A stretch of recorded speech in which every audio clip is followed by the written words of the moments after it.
آه نفتح موديل، وطبعا انا قلت لكم يعني افضل المباني نستخدم فيها الايتاب افضل، يعني لو انت هتعمل تحقيق انشائي.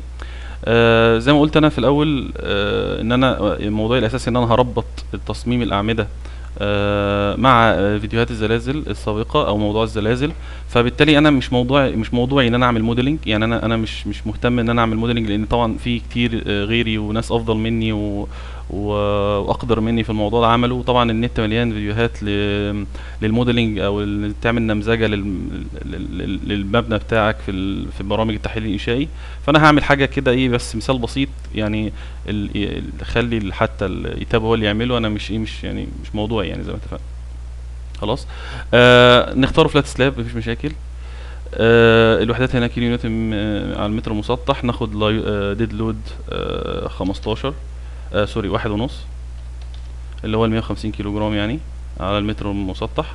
واللايف لود ناخده 2، اللي هو ايه، اللي هو 200 كيلو جرام على المتر المسطح.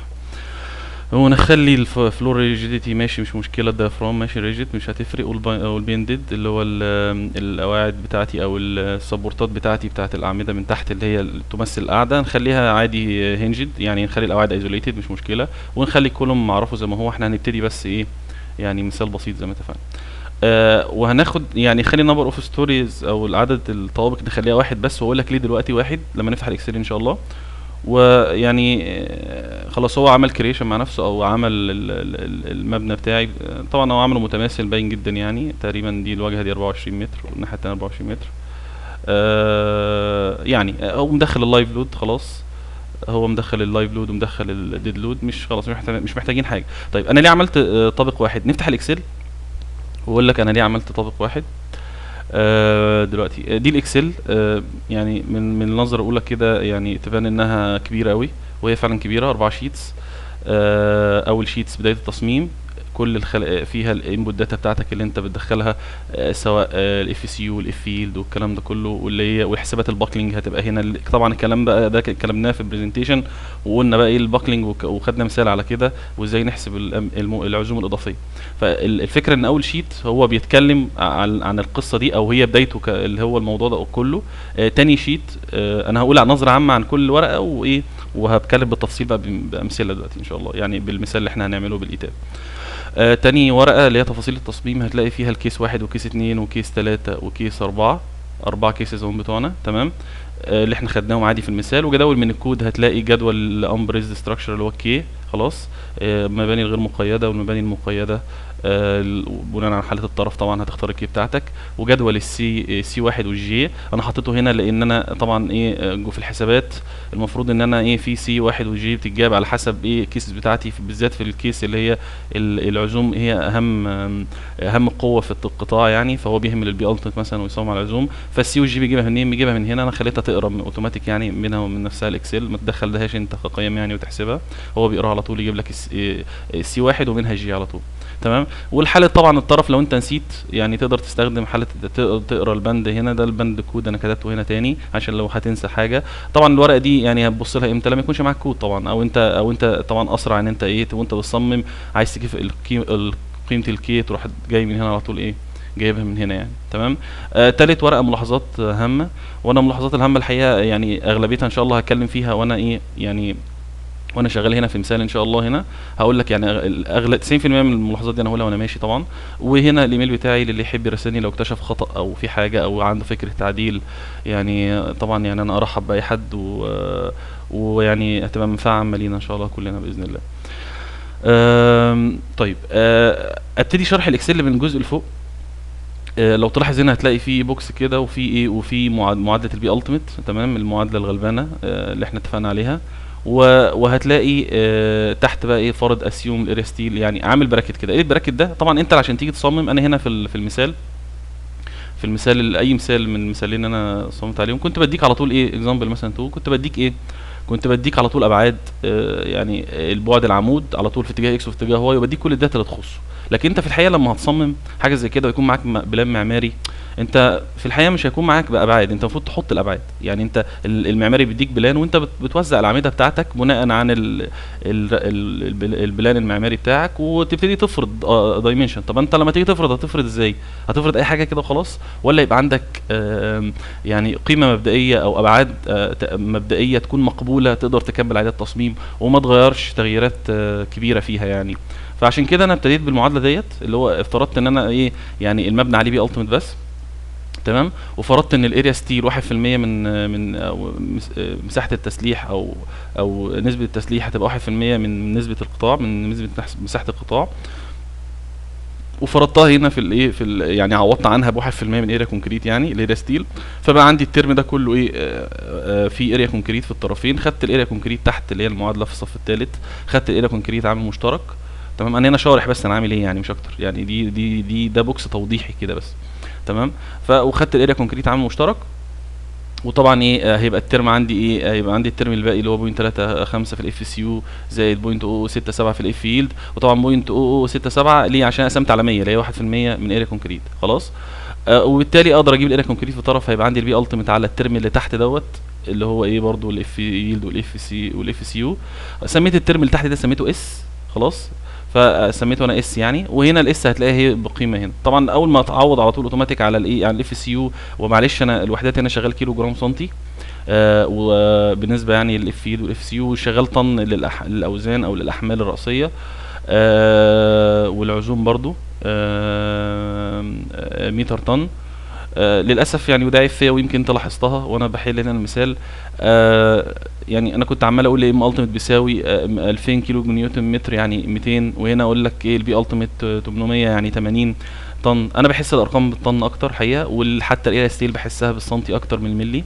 معلش ده عيب فيا بس يعني، يعني معلش يعني تقبلوه مني يعني.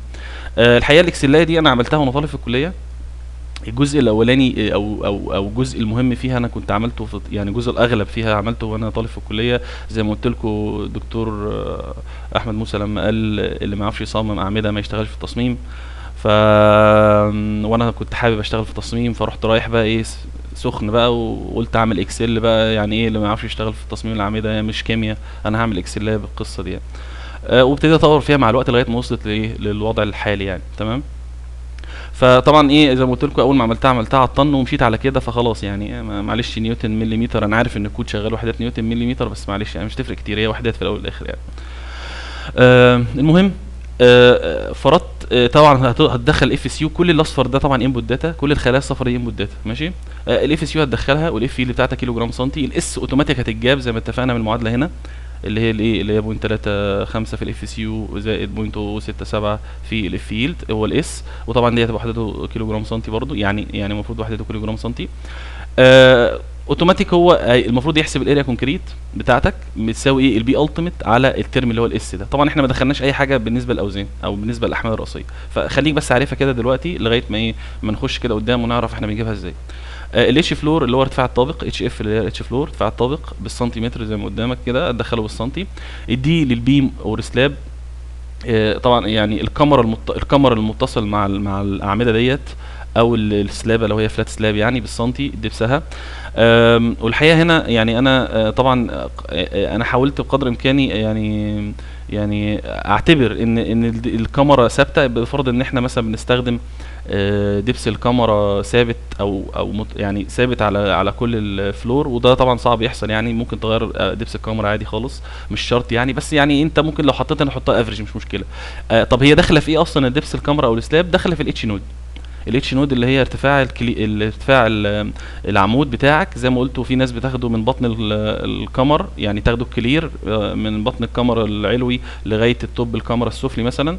وفي ناس بتحب تاخده من سنتر لاين الفلور نفسه، وانا بحب استخدم سنتر لاين فلور حقيقه، فعشان كده حطيته. فهو اوتوماتيك بيطرح الاتش فلور ناقص الدبس، اللي هو لو افترضنا فوق وتحت زي بعض يعني. فبالتالي هيديك الايه، هيديك الاتش نود اللي هو ارتفاع الكلير او الارتفاع اللي انت هتستخدمه في تصميم الاعمده الاتش نود، تمام. النمبر اوف فلور هقول لكم دلوقتي هيستخدم في ايه. زي ما انت شايف كده ايه، انا يعني واخد 7 مش مشكله.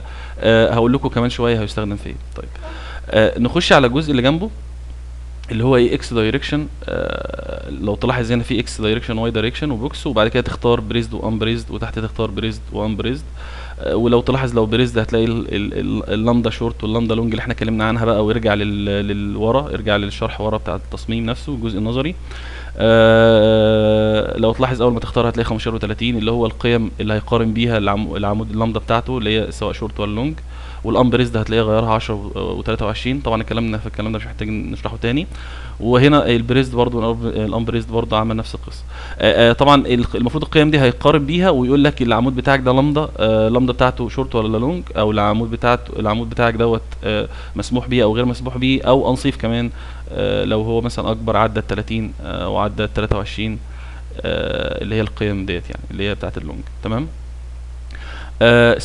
سوي فاليو زي ما اتفقنا ان انا المباني هو في الشرح قلنا ان المبنى بيعرفوا لك الكود لسوي او مبنى هيحصل له ازاحه افقيه اللي هو البريزد ستراكشر والانبريزد ستراكشر. المباني مقيده وغير مقيده، وزي ما وشرحنا بقى وقلنا ايه وجهات النظر في كده، وان هو واخد الحوائط بس ومش واخد الحوائط بس، واي مبنى المفروض يحصل له سوي، وشرحنا القصه دي كلها وقلنا فيها قلنا فيها كلام كتير. انا هنا خليت السوي فاليو انت يا تحطها. طبعا احنا بنتعامل في اتجاهين، في اتجاه اكس وفي اتجاه واي. التصميم بتاعنا كله في اتجاهين اكس وواي. فالدلتا اكس اللي هي نتيجه السوي الهوريزونتال سوي او الازاحه الافقيه للمبنى، خليتك يا تحسبها من الاستراكشر اناليسيس بناء على وجهه نظرك التصميميه زي ما شرحنا هنا لما قلنا وجهات النظر هنا في الموضوع دوت بتاع السوي والان سوي. احنا نقدنا الجزء ده بتاع الكود، نقدناه مع بعض واتكلمنا يعني فيه وشرحنا فيه. يا اما تدخلها من التحليل الانشائي، يا اما هتحطها according to Egyptian code، يعني هو يحسبها لك بنفسه. يعني هو في الحاله دي هو هيحسب لك الدلتا افريج بنفسه. وزي ما اتفقنا ان هو هنا مشكله الكود ان هو يعني انا ليه اضطريت اعمل كده؟ عملت كده في شغلي انا الخاص لاني زي ما قلت لك الكود عنده ضعف في الحته دي، ان هو عمل لك ايه هو قال لك ان انت تحسب الاديشنال مومنت نتيجه حالتين فقط، واحنا ضفنا حاله ثالثه اللي هي الاديشنال مومنت نتيجه في الاعمده. يعني هيبقى لونج كولوم لو العمود لونج كولوم الحاله الاولى، لو العمود لونج كولوم وبريز ستراكشر يعني هيحصل له باكلينج لكنه ممسوك او ما فيش ازاحه افقيه. وفي الحاله دي الدلتا بتاعته اللي هو نتيجه الانبعاج هتبقى بالمعادله البسيطه دي وهتضربها في الفورس هيديك الام اديشن. والحاله الثانيه برضو لللونج كولوم بس للامبريز ستراكشر واللي هي الازاحه الافقيه، وخد الازاحه الافقيه هي بتساوي الازاحه اللي من فوق من نفس المعادله، خدها هي ما اعرفش ازاي بس ماشي. وقال لك ان هي دي دلتا افريج وهتضربها وتجيب يعني مجموع الاعمده الدلتات لكل الاعمده وتجيب دلتا افريج وتضربها في ايه في البي التيميت. هي دي العزوم الاضافيه. طبعا الكلام ده ايه ماشي لو افترضنا ان هو صح. طب بالنسبه للحاله الثالثه اللي انا ضفتها وقلت لك دي مش موجوده في الكود، اللي هو لو العمود بقى شورت وهيحصل له ازاحه افقيه. العمود لو شورت يعني مش هيحصل له باكلينج بس هيحصل له ازاحه افقيه. الدلتا دي في الحاله دي هجيبها منين بقى؟ ما هو اصلا مش عارف اجيبها من فوق لان الدلتا اللي فوق دي جايه اصلا نتيجه انبعاج العمود، والعمود اصلا شورت مش هيحصل له انبعاج، فالدنيا كده لخبطت خالص. فعشان كده انا رحت ضايف الاوبشن ده هنا في الاكسل، بحيث ان انا اي مبنى بتاعي انا بفرضه امبريزد على طول من غير ما افكر. وطبعا ليك الحريه ممكن ساعات يعني ممكن اختار بريزد لو لقيت العمليه معايا كبرت قوي والاعمده قطعتها زادت، خلاص بفرضها بريزد مش مشكله، ده يرجع في الاول والاخر لوجهه نظرك التصميميه زي ما اتفقنا. تمام. فانا بفرض على طول المبنى امبريزد، ان شاء الله حتى هيحصل لي سوي في المبنى ان شاء الله 1 مللي بحطه. تمام، ان شاء الله 1 مللي بحطه. تمام. ففي الحاله يعني انا ده وجهه نظري، انت براحتك يعني. دي في الحاله دي وجهه نظري الشخصيه، انت براحتك تعمل اللي انت عايزه. خلاص دي الجزء ده كده خلص. طيب نيجي بقى لهنا اللي الجزء السفلي دوت. لو تلاحظ اول عمود هيبقى هيبقى كولوم واحد لغايه من سي 1 لسي 80. ودي طبعا الحقيقه انا سالت فيها ناس، طبعا زي ما قلت لك انا عملت الاكسل دي وانا طالب لسه في الكليه بعد ما خدت كورس الاعمده تقريبا في ثانيه او ثالثه مدني. فطبعا انا ما عنديش خبره كافيه لا اقدر احدد يونت كامله لمبنى، اكبر يونت كامله للمبنى ممكن تبقى فيها كام عمود. وعشان يعني على سبيل المثال لو المبنى ده مثلا واجهته دي 50 متر والواجهه الثانيه 50 متر، اقصى عدد اعمده ممكن يبقى في المبنى الكتله واحده ديت اللي انا هدرسها، وبعد كده 50 متر يبقى في فاصل تمدد زي ما الكود قال لنا. فخلاص بما ان في فاصل فانا اقدر ادرس دي الكتله دي لوحدها. تمام. اقصى بقى كتله او اكبر عدد اعمده ممكن يكون موجود في كتله واحده 50 متر في 50 متر فسالت طبعا الناس يعني المعيدين عندنا وكلهم يعني اخواتي كبار وانا بعزهم يعني، ودكاتره وناس اكبر مني سنا ومهندسين اكبر مني سنا. المهم كلهم يعني اجمعوا ان يعني صعب جدا تبقى اكتر من 80 عمود. يعني صعب جدا تبقى اكتر من 80 عمود، الا بقى لو ايه، لو واحد حاطط كل 2 متر او 3 متر عمود، يعني مصغر قوي السبان ما بين الاعمده، فدي ماشي، في الحاله دي ماشي، وده يعني يبقى ساعتها حرام عليه يعني. الشخص ده يعني غالبا مش هيكون مهندس يعني، هيكون واحد ايه يعني شغال كده، دخل مهنه يعني زي ما بيقولوا كده هاكرز يعني داخل كده يشتغل اي حاجه وخلاص. فالمهم يعني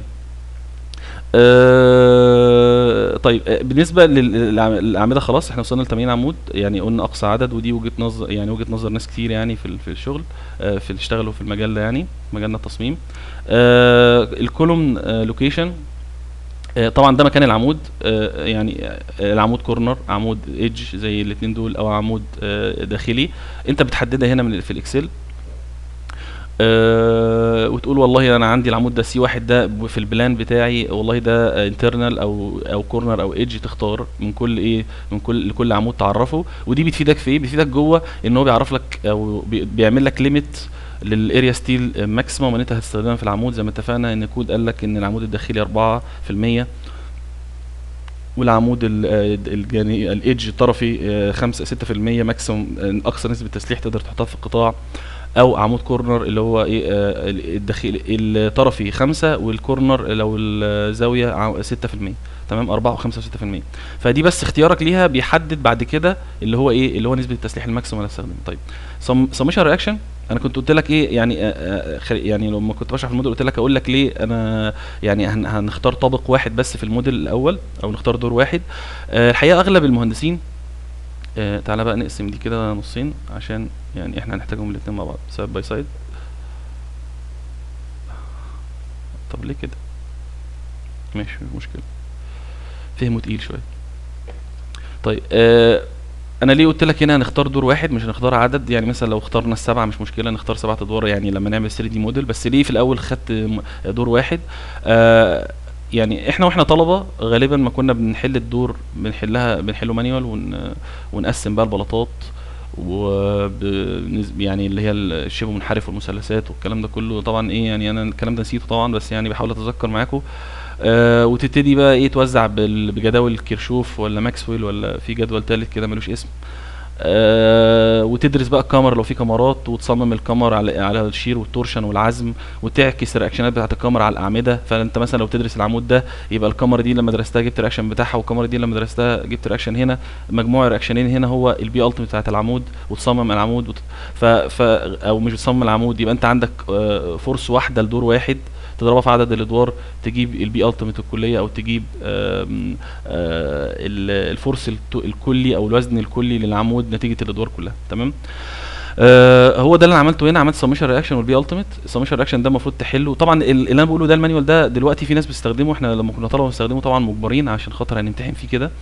لكن طبعا في ناس دلوقتي واغلبيتهم المهندسين الكبار اللي هم دفعات قديمه، ولما بقول كبار اقصد بيها اكبرنا سنا ومقاما وعلما يعني، ودول هم يعني بيحبوا قوي الطريقه دي والمانيوال، وهم شاطرين فيها وصراع على فكره فيها.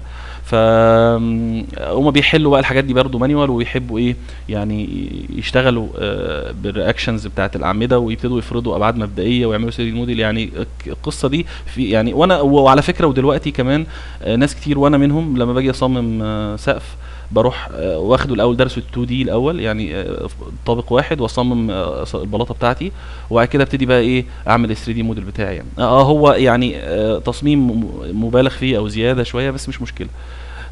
المهم خلاص، الفكره بتاعت السمشن رياكشن ان انت هتجيب الرياكشن بتاع كل عمود للدور الواحد بس فقط، هتحطه هنا، هو اوتوماتيك هيحسب البي التيميت منين، اللي هو الوزن الكلي او البي التيميت الكليه بتاعت العمود، هيحسبها بعدد الادوار اللي انت هتحطه في سمشن رياكشن دوت في 1/1/10. هتلاقي الايه معادله اهي، النمبر اوف فلورز في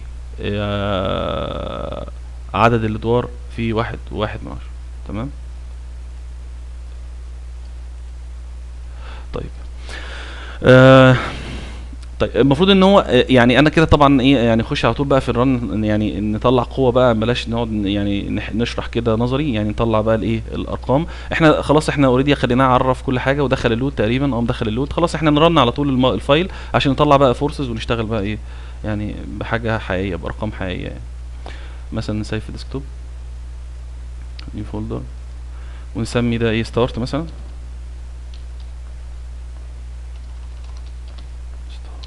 ماشي، وندوس سيف. يعني طبعا يعني ده دور واحد فخلص بسرعه ان شاء الله. نصيحتي ليك لما تيجي تحل دايما، يعني قبل ما تدخل الاحمال كلها والكلام ده، ران الموديل، او بعد ما ترن الموديل تعمل الديفورمت شيب، يعني تشوفه. هو طبعا عامله مع نفسه، يعني الايتاب عامل موديل جاهز يعني، فهو غالبا مش هيغلط. لكن انت ممكن مثلا في جوينت هنا ما مش تكون واصله، يعني العمود ما يكونش واصل مع البلاطه في حته ما، يكون في حاجه طايره، حاجه بتتحرك افقي، فبرضه تقدر تلحقها في الاول لو هتعدل حاجه عشان ما تضيعش مجهودك على الفاضي يعني. تمام. فاحنا كده ايه، خلاص احنا متاكدين من شغله. في حاجه مهمه جدا جدا يعني لازم تنتبه لها. انا عايز اعرض هنا ايه، هعرض الجوينت ليبل، ونعرض برضو ايه الفريم ليبل، نشوف ايه الفرق ما بينهم.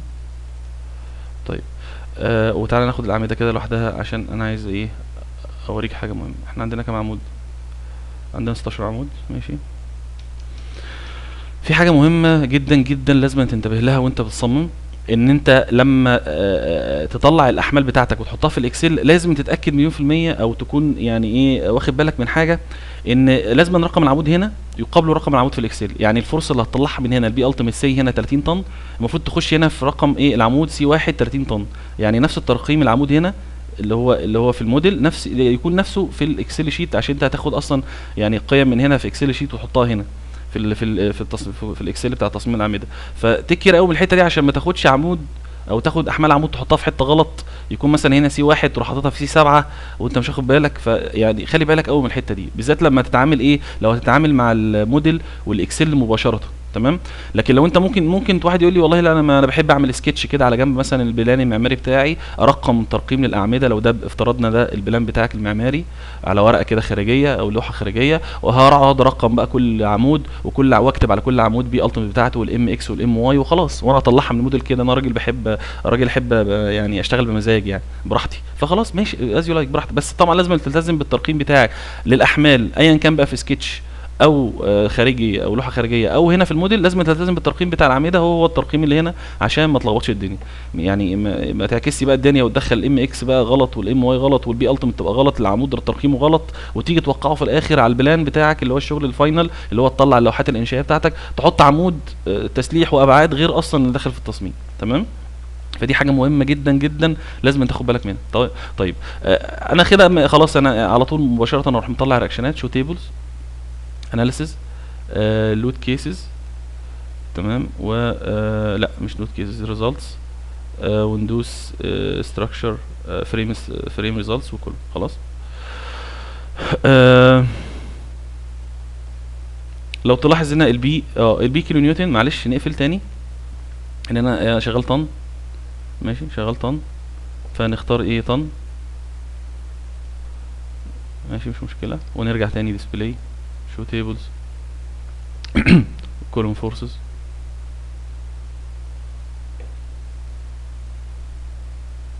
يعني انت ممكن ايه تطلع جوينت مش مشكله، الاتنين واحد يعني، بس ايه احنا نطلع جوينت احسن عشان ما يجيب الكولوم هيطلع لي ايه، هيطلع لي الفورس عند كل ستيشن، هيقسم لي العمود مثلا 3 ستيشن فمالهاش لازمه.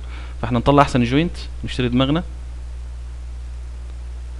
البيز رياكشن هيديك الفورس الكليه مجموعه، يعني كل الاعمده دي هيديها لك في حاله واحده، هيجمعهم لك ويديك القوه التوتال. فاحنا مش عايزين البيز رياكشن، عايزين الجوينت ايه، الجوينت رياكشن عشان يدينا كل واحده. تمام. طيب هو هنا ادانا ايه طن خلاص. ديد ولايف احنا ما عملناش كومباينيشن بما اننا هنصمم، فنعملها برضو كويس يعني. تمام. اف زد ماشي اوكي. نعمل الكومباينيشن بسرعه.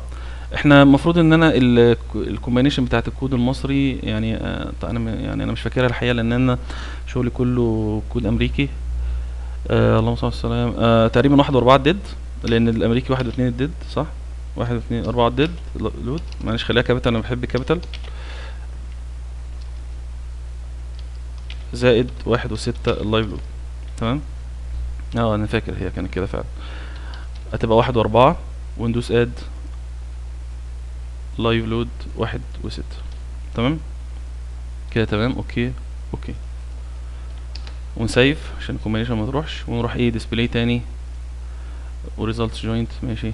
ونيجي هنا نعمل فلتريشن، ناخد ايه نختار هو بيطلع لك الكيسز كلها مع بعض، احنا هنختار الكيس بتاعتنا بس اللي هي الايه ديد واحد الكومبينيشن الاولى يعني واحد ديد 1 و4 زائد 1 و6، ونقول له اكسبورت اكسل. تمام.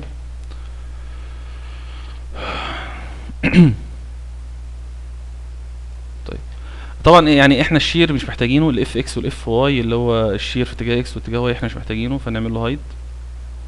انت محتاج الاف زد وهي طن، خلاص مفيش مومنت. طبعا انا بدرس عند الجوينت، والجوينت بتاعتي او السبورتات بتاعتي هنج، فانا مش فهي مفيش مومنت اصلا، وانا مش عايز المومنت دلوقتي اصلا.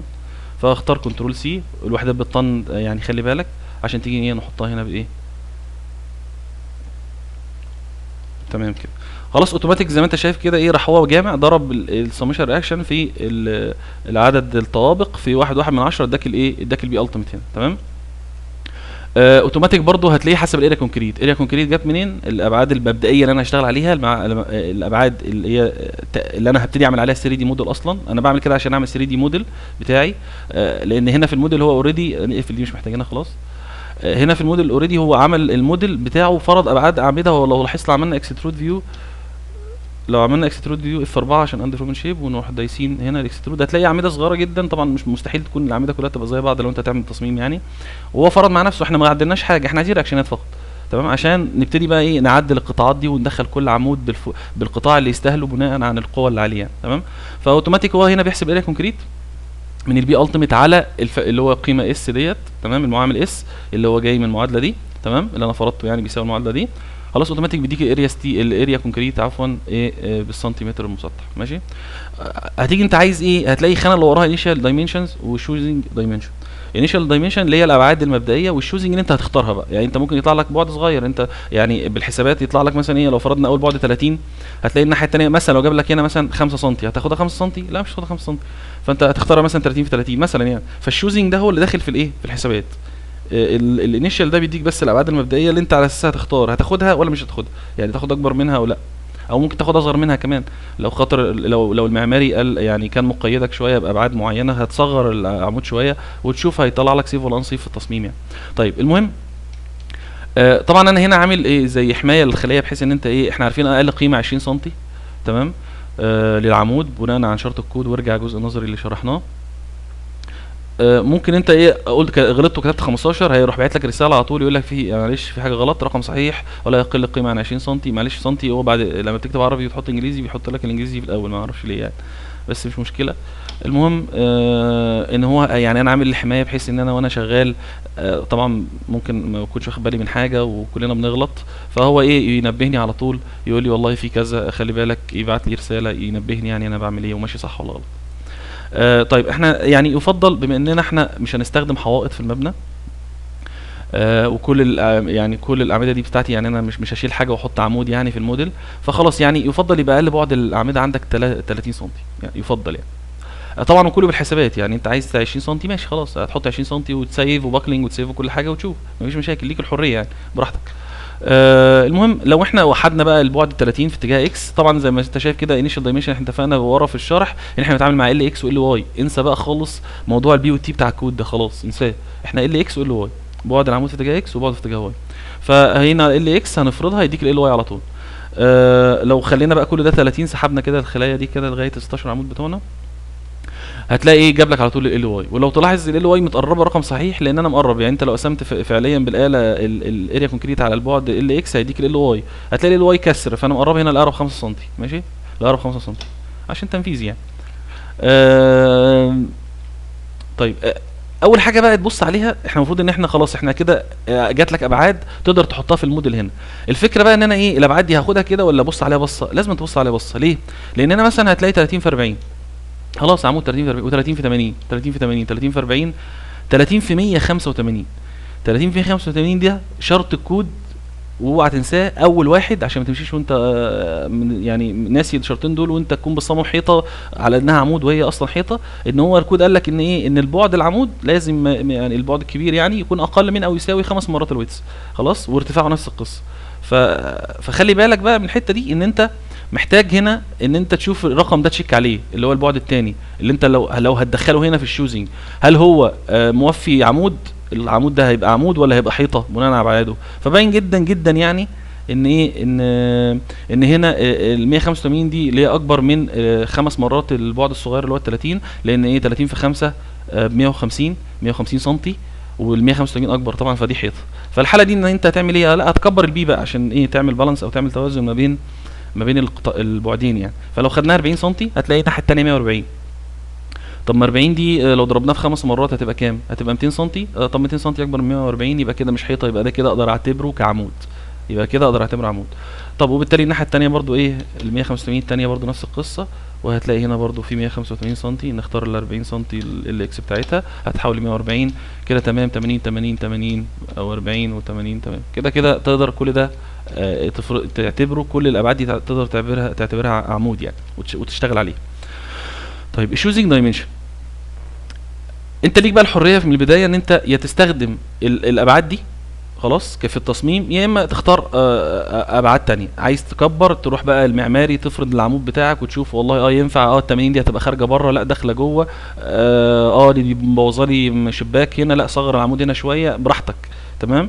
فبس هنا خلاص السي واحد ده المفروض ان احنا هناخد الابعاد دي دلوقتي لو مفيش مشاكل معماريه ونحطها هنا، كانوا عرف القطاعات دي هنا تمام انها ايه كل عمود السي واحد ده بقى 30 في 40، هنعرف القطاع ده 30 في 40، سي 2 نفس القصه وهكذا.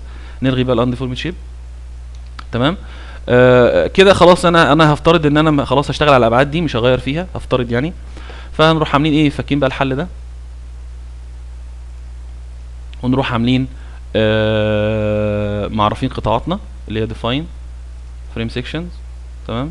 انا عندي بقى هنا قطاعاتي ايه 30 في 40 30 في 80 و40 في 140، يبقى عندي 3 قطاعات بس خلاص. يبقى اد نيو بروبرتي ريكتانجل، يبقى كولوم هو هنا شغال بالملي تمام. فنختار بقى ايه نكتب 300 في 400، الدبس نختار 300 مش مشكله مش هتفرق يعني، والويتس 400 وناخد كوبي كولوم 300 القطاع التاني فيه 800 300 في 800 صح ولا 300 30 في 80 300 في 800 اوكي. وبعد كده اد كوبي كولوم 400 في 100 1400 اللي هي 140 سم خلاص. 400 في 1400 ملي اللي هي 140 سم خلاص. وندوس اوكي تمام اوكي كده. احنا كده عرفنا القطاعات هنوصفها بقى دلوقتي برضو عشان نبقى انجزنا. برضو احنا وحداتنا ايه دلوقتي ماشي نيوتن، هو مش عارف ليه هو بيغيرها مع نفسه، انا كانت طن من شويه بس ما علينا يعني. ماتيريال برضو بالمره بتاعتنا الكونكريت بتاعتنا المفروض ان هي ايه انها نسميها اف سي يو بتساوي 30 ميجا باسكال نيوتن ملي خلاص. هنا هتبقى ايه 4400 صح انا ما اتذكر يعني في الاف سي يو جذر اف سي يو، والاف سي يو في الحاله دي نيوتن ملي هتبقى جذر اس نص. هو اوتوماتيك لو بعدت كده بالسهم هتلاقي حسبها لك على طول. وطبعا الجاما هنا عندنا 25 ماشي مش 24 عشان الوزن المنشأ يعني او وزن الخرسانة. وندوس اوكي تمام. خلاص كده الماتيريال اتعرفت. القطاعات برضو ايه نتاكد لحسن يكون غير الماتيريال، ساعات بيجنن كده ويروح مغير الماتيريال. شو موديفايد اف اس يو تمام ماشي، ساعات بيغير الماتيريال مع نفسه كده ماشي. كده احنا المفروض عرفنا القطاعات. طب ناقص التوصيف. طبعا ايه زي ما اتفقنا ان ما تجيش بقى العمود ده سي واحد هو سي واحد هنا، هتروح معرف قطاعاته هنا. فانا عندي سي واحد 30 في 40 وعندي ايه تاني وعندي سي 4 اللي هو ده ولا فين سي 4 فين هنا اهو. يبقى واحد شغال كده 1 2 3 4 ماشي كده راسي ماشي. فانا ايه هناخد سي 4 طبعا، وبما ان المبنى ده متماثل فاكيد 13 من غير ما ابص في الاكسل و16 زي بعض اكيد. 13 هنا في الاكسل 30 في 40 و16 صح كده لانه مبنى متماثل فكويس سهل علينا يعني. هندوس اساين فريم بروبرتي ونختار 30 في 40 وندوس ابلاي خلاص. طيب برضو ايه يعني عشان يعني ايه نريح الشكل ندوس بريفيوس ونشيلهم خالص هايد عشان ايه يريحوا لنا الشكل احسن. ما نعلمش على حاجه مرتين من غير ما تقصد، يعني اريح ليك وانت شغال. طيب العمود الثاني او النموذج الثاني اللي هو 30 في 80، عندك 2 و3، 2 و3 والمثل هيبقى 4 و5 اكيد، والاعمده اللي الايدج من الاخر يعني نختار بقى الايدج ده. ماشي، تختار الايدج ده وتروح قايل ايه 30 في 80 او اللي هو 300 في 800 وندوس اوكي، وناخد بريفيوس ونلغيهم هايد عشان نريح الشكل. والاعمده الداخليه هتبقى طبعا ايه اخر نموذج ما عنديش غيره. اوكي اوكي وندوس شو اول بقى عشان كده تمام قوي. عرفنا القطاعات، نعمل ايه دوس اف 4 وبعد كده ندوس اكسترود، هيدينا ايه لو تلاحظ. خلينا نبص في البلان احسن. لو تلاحظ ان هو اداك ايه العمدان كلها في اتجاه واحد، لان احنا خدنا الويتس واحد وال والطول او او الدبس واحد وفي نفس الاتجاه، فوحدهم لك كلهم في نفس الاتجاه عشان هنعمل له احنا بقى اورينتيشن مع نفسينا، يعني احنا نلف العمود بناء عن ضرب العمود بتاعنا. خلي بالك بقى ايه النقطه المهمه اللي انا قلتها هنا في البرزنتيشن بالنسبه لضرب الاعمده، اللي هو هنا لما قلت لك ايه سنتر اوف ماس وسنتر اوف جيتي، انا بحاول ايه ارجع لك يعني ارجع لك الذاكره تاني، لان احنا بقالنا كتير عمالين نشرح، بقالنا كتير يعني ساعات اهو ما شاء الله. انا مكنتش متوقع بصراحه انه يوصل معايا الوقت ده كله، بس هو شرح كده وفي الاخر بتلاقي الملخص ابسط كتير يعني. زي ما اتفقنا لما يكون عندك مبنى هتوزع انت الاعمده بتاعته، يفضل توزعها بطريقه متماثله خلاص. وطبعا ايه لو في حوائط برضو نفس القصه، وشرحنا في القصه دي كتير. بما ان هنا الاعمده اهم يعني مفيش حوائط، فلازم بقى ايه توزعها، يعني توزعها على يعني باقصى امكان 50 50 يعني 50 50%، يبقى البعد كبير في اتجاه اكس لمجموعه من الاعمده، ومجموعه ثانيه البعد كبير في اتجاه واي. يعني في الحاله بتاعتنا دي ممكن نعمل ايه مثلا؟ طبعا العمود الطرفي ده البعد الصغير هنا 30 والبعد الثاني 40. ممكن واحد يقول لي 30 في 40 هي مش هتفرق كانها 40 في 40 واسيبه كده وخلاص، ماشي براحتك، بس انا ايه يعني انا احب ان انا الف مثلا ده والف ده والف المقابل ليه دوت مثلا.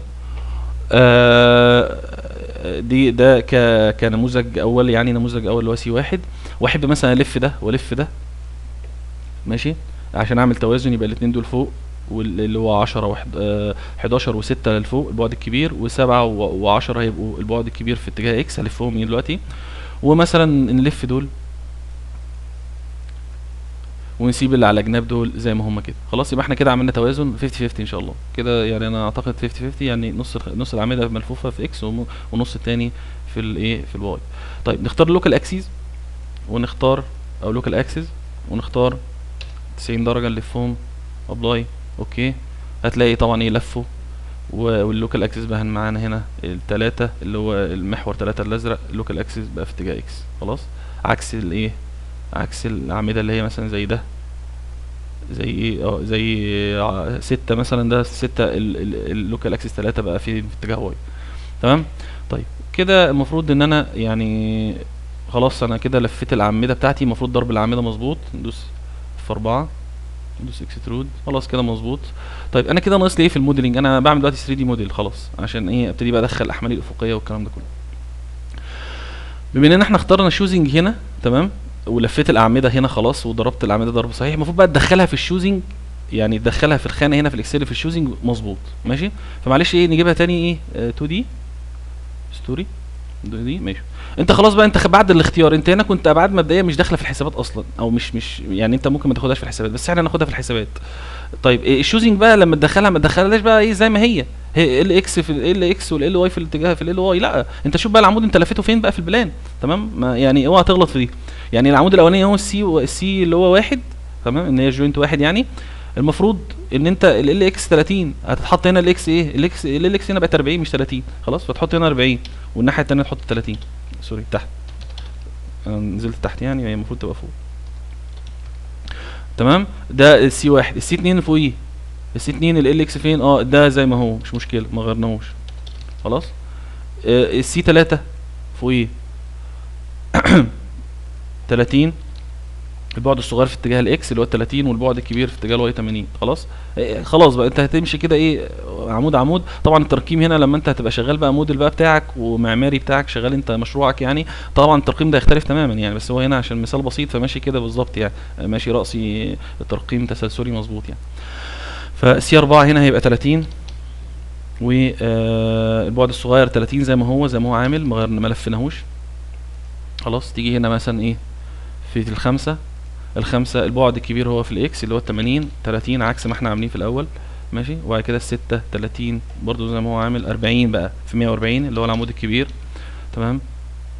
وهنا العمود 7 اللي هو هيبقى العكس الكبير في اتجاه الاكس 140 في اتجاه اكس و40 في اتجاه واي. والعمود 8 140 او 80 اللي في الاكس و30 في اتجاه واي. عندك العمود 9 العكس 80 اكس 30 واي. عندك العمود 10 140 اكس وال40 في الواي. و العمود 11 اللي هو هيبقى زي ما هو عامل ما غيرناهوش ملفناهوش. والعمود 12 هيبقى العكس 80 في الاكس 30 في الواي. وعندك العمود سوري 13 هيبقى الاكس زي ما هو عامل ما غيرناهوش. وال14 هيبقى الصغير في اتجاه اكس ما غيرناهوش برضو 80 تمام. وعندك ال15 ما غيرناهوش برضو. والاخير غيرناه لفيناه بقى ال40 في الاكس وال30 في الواي تمام. كده المفروض ان انت دخلت ضرب الاعمده مظبوط يعني. هو يعني الناس اللي شغاله في التصميم وفي الفرض يعني لما بتيجي تشتغل تصميم وبتحط العمود بيقول لك عليه ضرب العمود يعني البعد كبير في اتجاه او اتجاه العمود بتاعك مع المحاور بتاعتك عامله ازاي يعني، بيسموها ضرب العمود يعني. المهم كده انت المفروض انت دخلت الاعمده بتاعتك بنفس اتجاهها صح. هنا في الاكسل عرفتها بنفس اتجاهها تمام. ناقص لك ايه بقى؟ ناقص لك الموديل بقى كاحمال ويعني تعمل بقى ريبليكيت بقى لو هو متكرر وتبتدي تعمل 3 دي موديل بتاعك وتدخل احمال بتاعتك. في خطوه برضو اخيره قبل ما نخش بقى لل 3 دي موديل اللي هي هنا دي في كي اكس وكي واي. زي ما اتفقنا ان الكي اكس اللي هي المعامل بتاع الباكلينج واتكلمنا فيه في الشرح، راجع الشرح لورا. وبيعتمد على نوع او الاتصال او نوع الاتصال ما بين العمود والفلور بتاعك. وده الحقيقه انا هنا معلش انا خليتها تدخلها انت بايدك لان انا يعني لقيتها صعبه، حاولت افكر فيها بطريقه ان هو يراها اوتوماتيك. يعني الاكسل يقراها اوتوماتيك بناء عن الدبس بتاعك والطرف العلوي والطرف السفلي. لقيتها صعبه شويه يعني هتحتاج شغل كتير، فخليتك انت تدخلها بنفسك يعني كقيمه يعني خلاص. طبعا ومعكش الكود هتروح داخل هنا وروح جايبها. الفكره بقى هنا ايه؟ الفكره انت يعني ناخد احنا خدناه مثال طبعا في الباوربوينت هنا، بس برضو ايه نعملها هنا برضو مش مشكله عشان يمكن المثال التوضيحي ده احسن يعني يبقى اقوى في الفهم عن المثال دوت اللي احنا خدناه النظري يعني. طيب العمود ده المفروض ان هو سي 1 وزي ما احنا فاكرين 30 في ايه في 40 خلاص. طيب البلاطه هنا بتاعتي طبعا انا هنا مش بتعامل مع الكاميرا، انا بتعامل مع بلاطات خلاص. طب البلاطه بتاعتي سمكها كام؟ انا ما اعرفش ليه، لان هو عمل مع نفسه. طبعا انت لما تكون انت يعني شغال الموديل بتاعك انت عارف يعني انت عارف البلاطه كام والدروب بانل كام، انا مش عارف لان هو عمل مع نفسه الموديل يعني. فنخش هنا ايه سلاب سيكشنز، هتلاقي الدروب 1 والسلاب 1 خلاص. البلانكت دي تقريبا مش مستخدمه اصلا معانا. الدروب 1 طبعا انا كل الاعمده عليها دروب بانل، ففي الحاله دي انا هدرس مع الدروب بانل مش هدرس مع البلاطه الاصليه خلاص. فالدروب بانل هي بتاعتي 350 مللي، هو حاططها 350 مللي ماشي. بس الفكره بقى هل الدروب بانل هنا الدروب بانل ندوس كانسل المفروض ان هي من وش البلاطه من فوق يعني متداخله مع البلاطه ولا من تحت البلاطه متقاسه؟ انا الحقيقه ما اعرفش، فنزوم كده ونشوف. في تداخل اهو تمام. خلاص يبقى كده في تداخل. المفروض ان انا ايه يعني خلاص انا كده مطمن ان هو سمكها الكلي 35 سنتي. برضو يعني نحب نشوف برضو بالنظر ده قيمة التداخل دي كام. السلابة كام اصلا؟ السلابة 200 يعني احنا بنتكلم في الحتة دي 15 سنتي ماشي مش مشكلة تمام خلاص. يبقى كده مظبوط، يبقى هو في تداخل فعلا. يبقى انا بدرس مع الدروب بانل على طول. هي السلابة بتاعتي في الحالة دي هي الدروب بانل خلاص. طيب انا الدروب بانل عندي كام سنتي؟ 35 سنتي. واقل اصغر بعد العمود عندي كام سنتي؟ اصغر بعد للعمود عندي 30 سم. ففي الحاله دي خلاص انا عرفت ان البعد الصغير للعمود لو هدرس في اتجاه اكس لما هيقابل البلاطه يعني مع الطرف العلوي بتاعتي اللي هو الدروب بانل، المفروض ان هو هيبقى كيس 2 اللي هي كيس 2 اللي هو ايه، العمود مصبوب ميليسيا مع كمرات او بلاطات عمقها اقل من بعد قطاع العمود.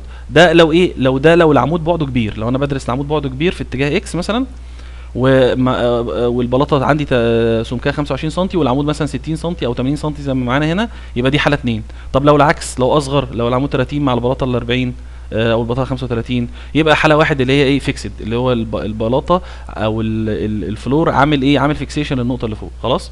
طيب الفكره بقى ان انا هستخدم انهي جدول. انا عندي جدول غير مقيد وجدول مقيد. خلاص انا عرفت حاله الطرف على الاقل العلوي هيبقى 1 أو 2. طب حاله الطرف السفلي خلاص هي هنج تحت، وحاله الطرف السفلي للهنج اللي هي حاله 3 اللي هي العمود متصل بعضها غير مصممه لمنع الدوران ولكن لتعطي بعض المقاومه، زي ايه، زي الايزوليتد فودنج يعني القاعده المنعزل، واحنا فرضنا هنج يعني ايه، هي قاعده منعزله. فبالتالي الطرف السفلي ثابت، العمود في الاتجاهين هو حاله 3. العلوي يا يبقى 2 يا يبقى 1 على حسب ايه، على حسب دبس الكاميرا او دبس البلاطه مع بعد العمود في الاتجاه اللي انا بحلل فيه، ماشي، سواء اكس او واي. الفكره انهي جدول بقى، مقيد ولا غير مقيد؟ زي ما قلت لك انا فارض من اول التصميم ان هي ايه، مباني امبريزد. انا بفرض امبريزد ان المبنى غير مقيد، لان انا هحط قيمه للدلتا نتيجه الاستراكشر اناليسيس بتاعي، احطها ان شاء الله بملي، فانا فارضها ايه، امبريزد. وبالتالي الجدول اللي انت هتستخدمه انت ليك الحريه، يعني انت تستخدم اللي انت عايزه، ليك الحريه انت ان انت تستخدم الجدول المقيد لو انت هتفترض مقيد عادي خالص، او في حوائط معاك وتلتزم بشرط الكود مفيش مشاكل. طيب انا هستخدم المباني الغير المقيده طبعا، زي ما قلت لك انا فرضته غير مقيد. طيب المفروض لو انا عندي الحاله واحد، اللي هي الفيكسد، ان هي اللي هي البلاطه سمك البلاطه اكبر من بعد العمود في الاتجاه اللي بحلل فيه، هيبقى ايه، هيبقى تقاطع مع 3 اللي هو السفلي، حاله الطرف السفلي 3 وحاله الطرف العلوي هتبقى يا 1 يا 2. لو 1 مع 3 هيديني 1 و6. طب لو 2 مع 3 هيديني 1 و8. ماشي، يبقى انا عندي 1 و6 1 و8. اجي هنا احطها ازاي؟ العمود الاولاني البلاطه ثابته، البلاطه عندي ثابته، انا هاخدها مثلا ايه 35 سم، ماشي، عشان الاتش نوت تتحسب صح. 35 سم ماشي. طيب زي ما قلنا ايه، انا عندي بلاطه ال اكس كام، 40 سم، البعد العمود في بعد العمود 40 سم في الاتجاه اللي بحلل فيه، والبلاطه سمكها 35، يعني ايه، يعني البلاطه اصغر، يبقى في الحاله دي ايه المفروض انها الطرف العلوي الحاله الثانيه مش الحاله 1 خلاص. والحاله الثانيه مع 3 برضو للنسي 1 ايه، 1 و8، يبقى 1 و8 1 و6، يبقى تحط هنا 1 ايه، 1 و8. الحاله الناحيه الثانيه الكي واي لل واي 30 سم والبلاطه 35، يعني البلاطه اكبر، يبقى في الحاله دي 1 سوري هنا 1 و6 وهنا 1 و8، انا اسف انا عكست خلاص. هنا ال اكس اكبر من ال ايه ده، لا على فكره انا كنت صح، 1 و8 1 و6 فعلا صح، معلش. العمود هنا بعده اكبر من البلاطه فبالتالي بقت 1 و8، والعمود هنا بعده اصغر من البلاطه، يعني البلاطه مفكسداه يبقى 1 و6 كده مظبوط صح، معلش. طيب العمود الثاني خلاص بقى اوتوماتيك، البعد الصغير اللي هي ال 30 ما دام كل البعد هيبقى اللي هو 30 سم، هياخد ايه، هياخد الواحد وايه، هياخد الواحد و 6 صح، كل اللي بعده 30 سم ياخد 1 و6 لان البلاطه اكبر منه يعني. فهي في الحاله دي هتبقى 1 و6 هنا، 1 و6 في ال 30، 1 و6 لل 30 لل 30 هنا تاخد 1 و6 هنا، دي 40 بقى هتبقى 1 و8 هنا، واللي جنبها 1 و8 برضه لان 140 اكبر من الايه، من ال 35 سم ماشي. وهنا برضه هتبقى 1 و8 و1 و8 عشان عمودين زي بعض، وهنا ال 30 دي هتاخد 1 و6 وهنا هتبقى 1 و8 وهنا هتبقى 1 و6 برضه وهنا 1 و8 هنا 1 و8 1 و8 هنا 1 و8 1 و8 30 دي هتاخد 1 و6 وهنا 1 و8 40 هتاخد 1 و6 1 و8 وهنا 1 و6 وهنا 1 و6 وهنا 1 و8 1 و8 1 و6 هنا 1 و8 و1 و6 خلاص. ونطلع فوق بقى نكمل الخانة دي، هنا 1 و6 دي يبقى دي 1 و8 وهنا قد 1.6 دي 1.8 1.8 1.8. خلاص يعني بفكره بسيطه جدا، معلش دخلها بايدك انت. طبعا هنا مثلا ايه، لو انت دخلت مثلا القيم دي 3 هيجيب لك على طول رساله يقول لك هي اصلا اقصى قيمه 2.2 واقل قيمه 75%. فهيقول لك غلط يعني. زي ما قلت لك انا ايه، كنت بحاول بقدر الامكاني ان انا اخليه ينبهني دايما لو انا غلطان، عشان ايه، عشان يعني انتبه من الاول بدل ما امشي غلط وفي الاخر ايه ارجع اعيد حساباتي تاني.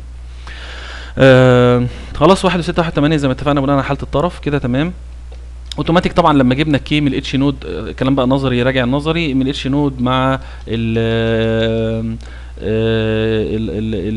القيم بتاعت الايه البعد العمودي في اتجاه اكس واتجاه واي، هو اوتوماتيك بيجيب اللامدا واللامدا اكس واللامدا واي.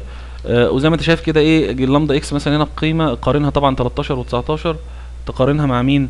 تقارنها مع بيقارنها هو اوتوماتيك فوق للحاله اكس بتاعته، لامدا اكس بيقارنها مع اكس، بيشوف هو ايه لقاها اكبر من 10 فبقت لونج، واقل من 23 تمام يعني فهي سيف مش ان سيف. وفي الحاله دي ايه، وفي الحاله دي هو يعني خلاص بيكمل التصميم عادي. لو لاحظت ان هتلاقي اللونج هنا ازرق، في حته تانية شورت اخضر. لو مثلا خلينا القيمه دي مثلا ايه 2 و2 اكبر لسه سيف. انا عايز اوريك بس انها ايه ممكن تبقى حاله ان سيف. تعال نصغر العمود نخليها 20 سم، بقت ان سيف. لو العمود خلاص بقى الباكلينج اللامدا عدت ال 23 بتاعت اللونج بقى ان سيف. فهو ايه يعني انا برضو عامل زي بروتكشن او عامل حمايه لنفسي وانا شغال عشان ما امشيش غلط يعني. خلاص نرجع دي بقى زي ما كانت 40 سم تمام لونج تمام. اوتوماتيك بعد ما بنحسب اللامدا زي ما انت عارف برضو من جزء نظري بيحسب الدلتا اكس والدلتا واي بناء عن العمود اللي هيحصل له انبعاج، وبما ان هنا الاثنين لونج العمود في الاتجاهين لونج فهيحصل له انبعاج في الاتجاهين، ففي دلتا اكس وفي دلتا واي بناء عن معادله الكود. برضو بعد ما بيحسب الدلتا اكس ودلتا واي اوتوماتيك بيحسب الاديشنال مومنت. وزي ما اتفقنا الاديشنال مومنت وزي ما قسمناه ديو تو باكلينج وديو تو هوريزونتال واي سواي. فانا عندي هوريزونتال سواي او ازاحه افقيه هتحصل او هيحصل لي انبعاج، فهو برضو الام اديشنال نتيجه الانبعاج هيحسبه بالمعادله بتاعتنا اللي هي البي في الدلتا، والدلتا محسوبه والبي التيميت عندك اصلا هنا في الموديل خلاص، فهيضرب البي التيميت في الدلتا هيحسب لك الام اديشنال يعني. خلاص لو تلاحظ هنا طبعا ايه الام اديشنال المفروض ان هو ايه الام اكس تقابل الدلتا واي، والام اديشنال واي هتقابل دلتا اكس. خلينا في عمود في اتجاه شورت واتجاه لونج زي العمود الثاني. العمود الثاني هو دلتا في ليه دلتا في الاكس خلاص لانه هو لونج في الاكس، فهتلاقي الام اكس بتاعته بزيرو. الام واي هي اللي القيمه ليه؟ لان الام واي هو الام اللي بيلف حوالين واي يعني في اتجاه اكس ماشي.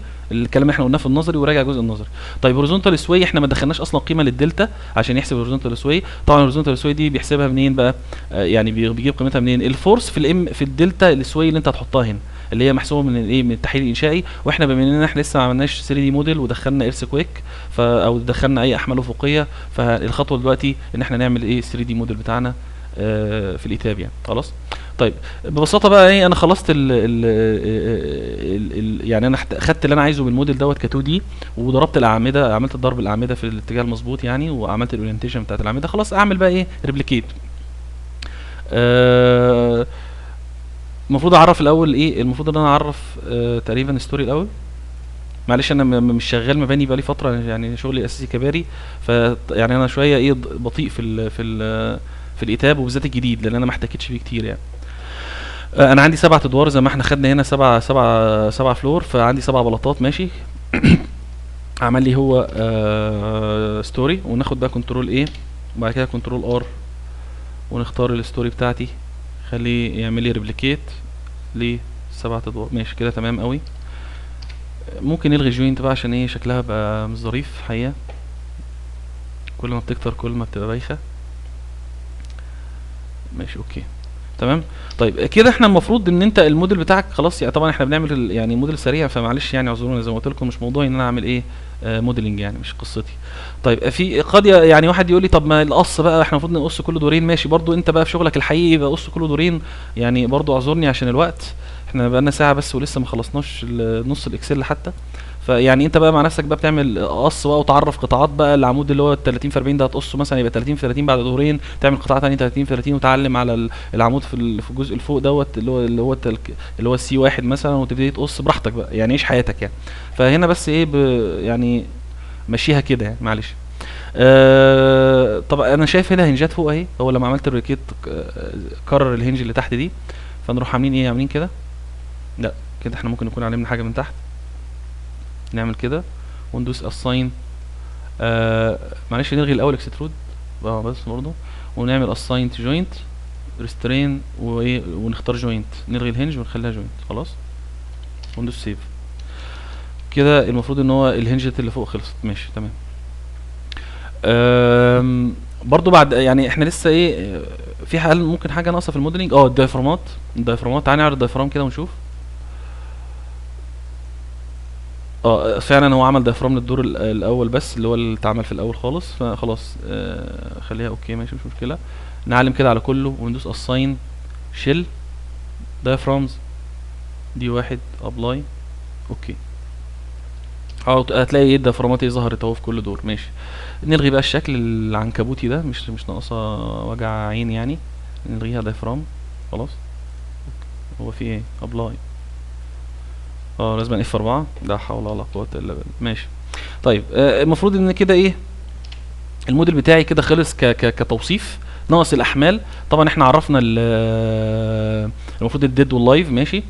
عايزين بقى الاحمال الافقيه لود باترن، نضيف ايرث كويك ان اكس، وبما ان موضوعنا الاساسي الايرث كويك طبعا، فاحنا بنربط بس ايه يعني الفيديوهات او بنربط المواضيع مع بعضها. انا هنا المفروض ان انت تدخل احمالك كلها طبعا، سواء ويند او كل الكومباينيشن بتاعتك، سواء ويند او غيره او ايرث كويك او لو في ايرث بريشر، وكل حاجه تدخلها في معاك وتاخد على الاسوأ حاله زي ما اتفقنا. لكن انا طبعا عشان ان هنا شغال على الزلازل بس، فيعني هنستخدم كيس الزلازل فقط يعني خلاص. طيب يبقى ايرث كويك ونكتب اكس ونختارها سايزميك وندوس اد، ونعمل واحدة تانية للواي وندوس اد خلاص، ندوس اوكي. الحقيقة يعني بمناسبة السايزميك يعني او الزلازل، نفتح بقى الايه الاكسل بتاعت الريسبونس سبيكترم او الزلازل بتاعتنا. الحقيقة برضو يعني حابب اتكلم في نقطة مهمة الحقيقة ضايقتني وحابب اشارككم فيها بمناسبة الاكسل شيت يعني. مبدئيا قبل ما اقول الحاجة اللي ضايقتني، احب اشكر كل الناس اللي بعتت لي في موضوع الاكسل. انا كنت طالب الحقيقة فيديو الزلازل، كنت طالب ايه، انا لما كنت بدخل قيم الكيرف بتاع ريسبونس سبيكترم كنت بدخلها قيمة قيمة، يعني ادخل ايه البريود الزمن والاكسلريشن واخش الساب واعرفها قيمة قيمة. هنا مثلا هنا لما في الفانكشن لما تيجي تعرف ريسبونس بتيجي ايه، بتروح قايل له هنا يوزر، في حاجه اسمها يوزر وتدوس اد، وتقعد بقى القيم دي المفروض تنقلها هنا قيمه قيمه. فدي الحقيقه الطريقه الوحيده اللي كنت انا عارفها يعني. الحقيقه الناس طبعا كتير قوي بعتت لي وجزاهم الله خير كلهم، قالوا لي ان انت في يعني قالوا لي على طريقه ان تاخد القيم دي تسيفها في تكست فايل خارجي، وبعد كده تصدرها او تاخدها من بره من فايل خارجي على الايتاب او الساب. وناس كتير يعني اغلبيتهم كانوا عرضوا عليا الفكره دي. الحقيقه بس يعني في مهندس وحيد وهو اكبرنا سنا، يعني هو الوحيد اللي انا كنت طالب ان احنا نعمل زر امر في الفيديو بفيجوال بيزك. انا عامل الحاجات دي بس حاجات بسيطه. زر امر ان هو يعني احطه هنا بحيث ان انا ايه، يحول لي كل القيم دي على فايل خارجي على طول، بدل ما انا ادخلها بقيم او اخدها كوبي بيست، هي تحولها لي. الحقيقه مهندس نادر فتحي جزاه الله خير، اكبر مننا سنا، راجل على علم ونحسبه على خير يعني. بعت لي الحقيقه رسلني وبعت لي الاكسلايه طبعا بعد ما ضاف فيها زر الامر اللي انا كنت طالبه، بحيث ان انت لو ايه مثلا دوست كده سيف تو فايل هتلاقي اوتوماتيك. هو انا كنت مسيفه قبل كده تقريبا، كان في فايل متسيف في المكان ده، فهو ايه بيقول لك الفايل تسيف، او انت في فايل موجود عايز تسيف عليه، اقول له ماشي مش مشكله، فسيفت عليه. فهو اوريدي بيسيف في مكان تاني، يعني بيسيف في مكان في الجهاز بتاعك خلاص. المكان ده فين؟ المفروض المكان ده في البارتيشن اللي انت بتختاره من هنا، تمام. يعني هنا المفروض الاي دي، المفروض لو انت عندك بارتيشن سي بارتيشن دي بارتيشن اف، بتحط هنا بتغير هنا الرمز ده، بتحطه اسم البارتيشن بتاعك اف او سي او دي ايا كان، وهو اوتوماتيك بيسيف في البارتيشن بالايه، بالاسم ده هوريزونتال وفيرتيكال اللي هي الفي يعني، والاتش اللي هو المنحنى الرأسي والمنحنى الافقي للريسبونس سبيكترم خلاص. وزي ما اتفقنا مش هشرح بقى ديت لان احنا شرحناها قبل كده، وقلنا ايه الريسبونس سبيكترم الكيرف، وايه الرأسي وايه الافقي والكلام ده كله. الحاجه بقى دي يعني انا بشكر الناس دي كلها، ويعني جزاهم الله خير، وشكر خاص للمهندس نادر فتحي. الحقيقه هو اكبرنا يعني كبير سنا، مهندس كبير سنا، يعني انا مش هقول سنه، بس انا هقول هو يعني متخرج في السنه اللي انا اتولدت فيها يعني. انا ما قلتش حاجه. يعني يعني أنا هو سنه طبعا ايه كبير بالدرجه اللي هو يعني اتخرج في السنه اللي انا اتولدت فيها. ماشي، يعني أنا مش هقول اكتر من كده. المهم هو يعني ارجو ما يزعلش مني. المهم يعني دي الحاجه اللي يعني الحقيقه بسطتني، واشكر يعني شكرا عليها يعني لكل اللي بعت لي يعني، ومهندس نادر فتحي على راسهم طبعا. الحقيقه الحاجه اللي ضايقتني التانية، في حاجة بقى ضايقتني من الناس بعتت لي، اتهمتني بطريقة غير مباشرة ان انا يعني بتاجر في الاكسل شيت دي. يعني هي كان وجهة نظرها ان هي ايه، الفيديو وصل لهم بطريقة ما، الفيديو بتاع ريسبونس او فيديو الزلازل وصل لهم بطريقة ما، اتفرجوا عليه وانا كنت قايل في الفيديو ان انا احط الاكسل شيت ديت على النت. هم تقريبا قعدوا يدوروا وما لقوش الاكسلايه، فراحوا بعتوا لي على الايميل اللي انا كنت حاطه في الشرح، وقال يعني اتهموني ان انا بعمل زي نوع من انواع التشويق، يعني بخليك تتعب وتدور ما تلاقيهاش وتيجي تطلبها مني. فانا اقول لك ايه، والله ده انا يعني عايز مقابل لكده يعني. فطبعا انا الكلام ده غلط خالص، والاكسلايه هنا لو فتحت النت هتلاقي على اليوتيوب هتكتب سايزميك اناليسيز اي سي بي 2012 2012 اناليسيز تمام 2012. الاكونت بتاع اليوتيوب خلاص، هتخش تفتح اي فيديو بارت 2 بارت 1 اي واحد، هتلاقي هتلاقي الاكسل اهي موجوده تحت في الجزء الوصف بتاع الفيديو. ودي رابط الاكسل القديم، وكنت طالب حتى لا تنسى الدعاء، انا ما بتاجرش في حاجه يعني. ولو تلاحظ هنا انا اضيف الاكسل رابط جديد، رابط الاكسل بعد ما عمل الاضافات، الاكسل الجديد اللي هي ديت تمام. والحقيقه طبعا بعد زي ما شكرت المهندس نادر فتحي، لازم اشكر مهندس محمود محمد محمود. هو يعني هو تحت هو الاكونت بتاعه، وهنا كان الراجل يعني جزاه الله خير مشكورا، قرا وتابع الفيديو وفتح الكود وحلل ووصل لحاجه برضو يعني انا على اساسها عدلت الاكسل، فانا بشكره لان هو كان اقترح عليا، وانتوا اقروا الموضوع يعني. هو يعني احنا راضين هنا عن عن الملاحظات وردد عليه وهو متكلم يعني جزاه الله خير. كنا كان هو قال لي او هو قال لي ان في الكود، وقرا الكود وانا قريته بعدين لما هو شاف ان الكود بيديك اوبشن ان انت يا تعمل حاجه اسمها ديزاين هوريزونتال ريسبونس، اللي هو اللي احنا اشتغلنا عليه قديم، اللي هو كان الاكسليه على الوضع القديم يعني. ده كان وضع الديزاين اللي هو بياخد فيه الار اللي هو القيم معامل التخفيض اللي هي نتيجه النظام الانشائي المستخدم لمقاومه الزلازل في المبنى بتاعك. كان الكود بيديك اوبشن ان انت بتقول لك ايه، ممكن تستخدم حاجه اسمها الالاستيك هوريزونتال ريسبونس يعني تمام. فهو الراجل يعني اقترح قال لي ليه ما حطيتهاش وكده يعني ممكن الواحد انا حابب اصمم على الالاستيك، ماشي حقك. فانا رحت ضايفها كاوبشن يعني كنت ضفتها اضافه على الاكسل، بجانب طبعا الاضافه اللي حطها المهندس نادر فتحي جزاه الله خير. فبناء عليه انا حطيت الاكسلات الثانيه تحت في الرابط ورا الاكسليه القديمه، بحيث ان انت ايه يعني تستخدمها وكلنا نستخدمها ونستفيد يعني. فجزاهم الله خير جميعا، ويشكروا طبعا على المجهود الطيب، وان شاء الله يعني ايه يعني ممكن نحتاجهم في الاكسليه بتاعه الاعمده ان شاء الله. طيب زي ما اتفقت ان احنا ايه خلاص، احنا طبعا شرحنا الموضوع الريسبونس. هتختار اي حاجه بقى مش هتفرق معانا خلاص، الاستيك او ديزاين مش هتفرق يعني، وخرسانه مسلحه اوكي، ونقول له سيف. هو كان مسيف فنقول له ماشي سيف عليها مش مشكله، ونقفل بقى خلاص يعني احنا مش محتاجين دي خلاص. نفتح بقى الموديل، احنا تمام سيفنا الداله بتاعتنا بتاعت الزلازل، وطبعا مش محتاجين بقى نشرح الكلام اللي احنا شرحناه قبل كده خلاص. المفروض انت عارف بقى الكلام ده. نعرف بقى ال ناخد بقى الفايل اللي احنا صدرناه من الاكسل بتاعت الريسبونس فروم فايل، وندوس فروم فايل بقى المره دي مش يوزر، هنختار فروم فايل وندوس اد، وندوس نكتب مثلا هنا الاسم ايه، نسميه مثلا جيزه عشان المرفق كانت ايه، كان كايرو عشان اهل الجيزه ما يزعلوش مننا، ونسميها ايه هوريزونتال خلاص. يبقى هوريزونتال عشان هي ايه افقيه. طيب الراسيه ليه ما خدناهاش؟ هو اوريدي يعني احنا معانا الافقي والراسي زي ما اتفقنا ان احنا يعني الراسي في حالات معينه بتستخدم فيها المنحنى الراسي او تاثير الزلزال في الاتجاه الراسي. زي مثلا ايه اعمده مزروعه، يعني لو في عمود هنا مزروع في الدور مثلا الثالث وطالع لغايه فوق، في الحاله دي تاخد الايه تاثير الزلزال الراسي، لانه هياثر على البلاطه وهياثر على العمود. اسبانات كبيره، كانتليفر كبير قوي وعليه عمود مزروع برضو، تدرس الزلزال في الاتجاه الراسي. كاميرات بريستريزد، كاميرات بحورها كبير، يعني ليها شويه ايه اشتراطات، او ليها شويه يعني في كونديشنز معينه تقدر ايه تستخدم فيها الكود. او تستخدم في الحاله دي الايه الريسبونس الرأسي او الزلزال الاتجاه الرأسي كدراسه مع وكود آلها، يعني كود آلها وقراها يعني في الحته دي. بس ده برضه مش موضوعي هنا، طبعا مبنى بسيط ومساكني ومفيش مشاكل ومفيش حاجه مزروعه ولا حاجه، فاحنا هناخد الافق بس يعني. تمام. طيب هندوس براوس ديسكتوب. احنا حطيناه فين؟ احنا حطيناه في الاي على ما اتذكر، هي الاي طبعا مش هيظهر، لازم تقول تكست فايل. هتلاقي هوريزونتال وفيرتيكال زي ما احنا اتفقنا، تاخدها ايه هوريزونتال، هتلاقي رسم لك الكيرف اللي كان مرسوم جوه في الاكسل، رسمها لك على طول. بس هنا في مشكله يعني، نصيحه تحولها ايه كونفيرت تو يوزر ديفاين. خلاص ليه بقى؟ لو انت في الوضع الاولاني هو بيحفظ اوريدي بيقعد يقرا الريسبونس دوت من الفايل الخارجي، ويفضل مرتبط بالفايل الخارجي. لو انت مسحته تيجي انت تعرض نتائج هنا تلاقي ايرور. ليه؟ لان الملف الرئيسي في المسار بتاعه انت مسحته، وهو كان قاري من الملف دوت في المسار بتاعك على الجهاز.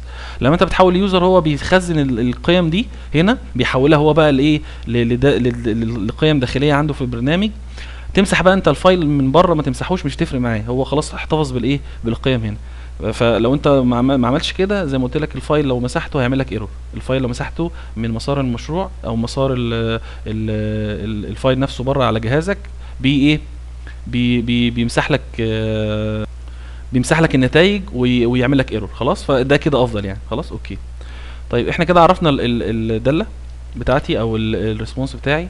على طول نعرف بقى الايه اللود كيس بتاعتي اللي هي ايه الارث كويك بقى في اكس والارث كويك. احنا عرفنا الزلزال كزلزال لكن ما دخلناش في الكيس بتاعت الايه الارث كويك ان اكس. خلاص تختار من هنا بدل لينير ستاتيك نختارها ريسبونس السبيكترم بتاعنا وندوس اد. طيب طبعا هنا احنا الكلام ده شرحناه قبل كده. هنا الاكسلريشن واليو واحد ده اللي هو في اتجاه اكس، وهنا الفانكشن بتاعتي اللي هي ايه جيزه الهوريزونتال بتاعتي.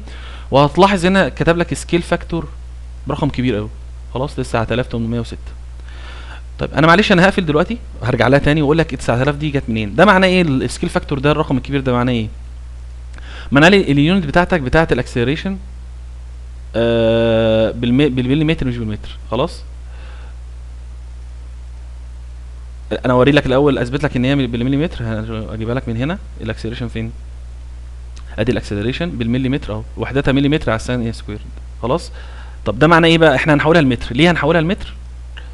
هنحولها لمتر ليه؟ لان هنا الريسبونس بتاعي اللي انت رسمته اصلا داخل جواه في المعادلات بتاعته اللي هي في الكود، داخل فيه اصلا عجله الجاذبيه اللي هي 981. خلاص 9.81 بس 9.81 اللي هي 81 981 اللي هي بالمتر على الثانيه سكوير. خلاص فهي اصلا داخله في الرسم هنا. في بعض الريسبونس باكواد تانية غير المصري ما بياخدش ايه ما بيضربش في عجله الجاذبيه في الكيرف. لما بيجي يرسم الكيرف ما بيضربش في عجله الجاذبيه اللي هي 981. تمام. ففي الحاله دي هو هنا الكتاب عمل حركه ذكيه جدا بحيث ان انت لما تيجي ايه بينبهك، لان في ناس بتنسى تضرب في السكيل فاكتور دوت. هو اوتوماتيك لو شفت لما غيرنا المليمتر او خلينا مليمتر المتر على الثانيه سكوير خلى لك السكيل فاكتور ب 9.81 اللي هو عجله الجاذبيه زي ما قلت لك. ليه؟ لان في ريسبونس زي ما قلت لك غير مصري يعني مش بالكود المصري ما بيضربش في عجله الجاذبيه اللي هي ايه اللي هي الكيرف نفسه. فهو بيفكرك لما بتيجي تضيف انت الكيس هنا في الريسبونس بيفكرك ان السكيل فاكتور هنا ايه بيفكرك بعجله الجاذبيه عشان في ناس بتنسى. فتخيل مثلا انت لو حطيت دي واحد والمفروض انت تضرب في عجله الجاذبيه يعني المفروض الايرث كويك يزيد 9 مرات او 10 مرات. خلاص فهو هنا بيفكرك. طبعا احنا واخدين عجله الجاذبيه في الريسبونس ففي الحاله السكيل فاكتور هيبقى بواحد. خلاص مش هيبقى 9.81 هيبقى بواحد لان احنا واخدين عجله الجاذبيه اوريدي. خلاص طيب زي ما اتفقنا ان احنا لما بناخد واحد في الاكس بناخد تلت الواي ماشي. وراجع في فيديو الزلازل هناخد برضو الجيزه ونخليه ايه تلت يعني ايه 0.33 ماشي. طيب وبرضو احنا اتكلمنا الحته الجزء ده اتكلمنا فيه اللي هو ايه دايركشن كومبينيشن والكلام ده اتكلمنا فيه. ناخده ابسوليوت ناخد الثانيه اللي هي بتاعه الواي نختار ريسبونس سبيكترم نختار اد ارسكوك بقى ايه الواي الاول لان انا بدرس في اتجاه واي ونختار الجيزه ونحط ده واحد لان احنا ضاربين في عدد الجاذبيه واليو واحد ناخدها جيزه وناخدها 0.333 اوكي ونختار هنا ابسوليوت اوكي. نرجع تاني هنا نشوف نتاكد هل جيزه كله جيزه مفيش مشاكل يبقى كده تمام. كده احنا عرفنا الارث كويك بتاعي. المفروض الارث كويك كده دخل على الزلزال يعني دخل الزلزال بتاعي دخل على المبنى بتاعي والمبنى بتاعي متعرف الزلزال بتاعه يعني داخل في الاكس وفي الواي. خلاص طيب الخطوه الجايه بقى هي ايه كومباينيشن بتاعه الارث كويك نفسه. احنا بنصمم يعني المفروض نعمل كومباينيشن بتاعه الارث كويك. الحقيقه انا مش فاكرها يعني انا عشان قلت لكم انا شغال مصري، فنفتح الكود مصري تفاصيل ايجيبشن كود ديتيل ايه دوت 2002 ده ولا 203 2007، وتقريبا هو كان في الاول على ما اتذكر. كومبينيشن كانت في اول الشابتر او تاني شابتر حاجه كده.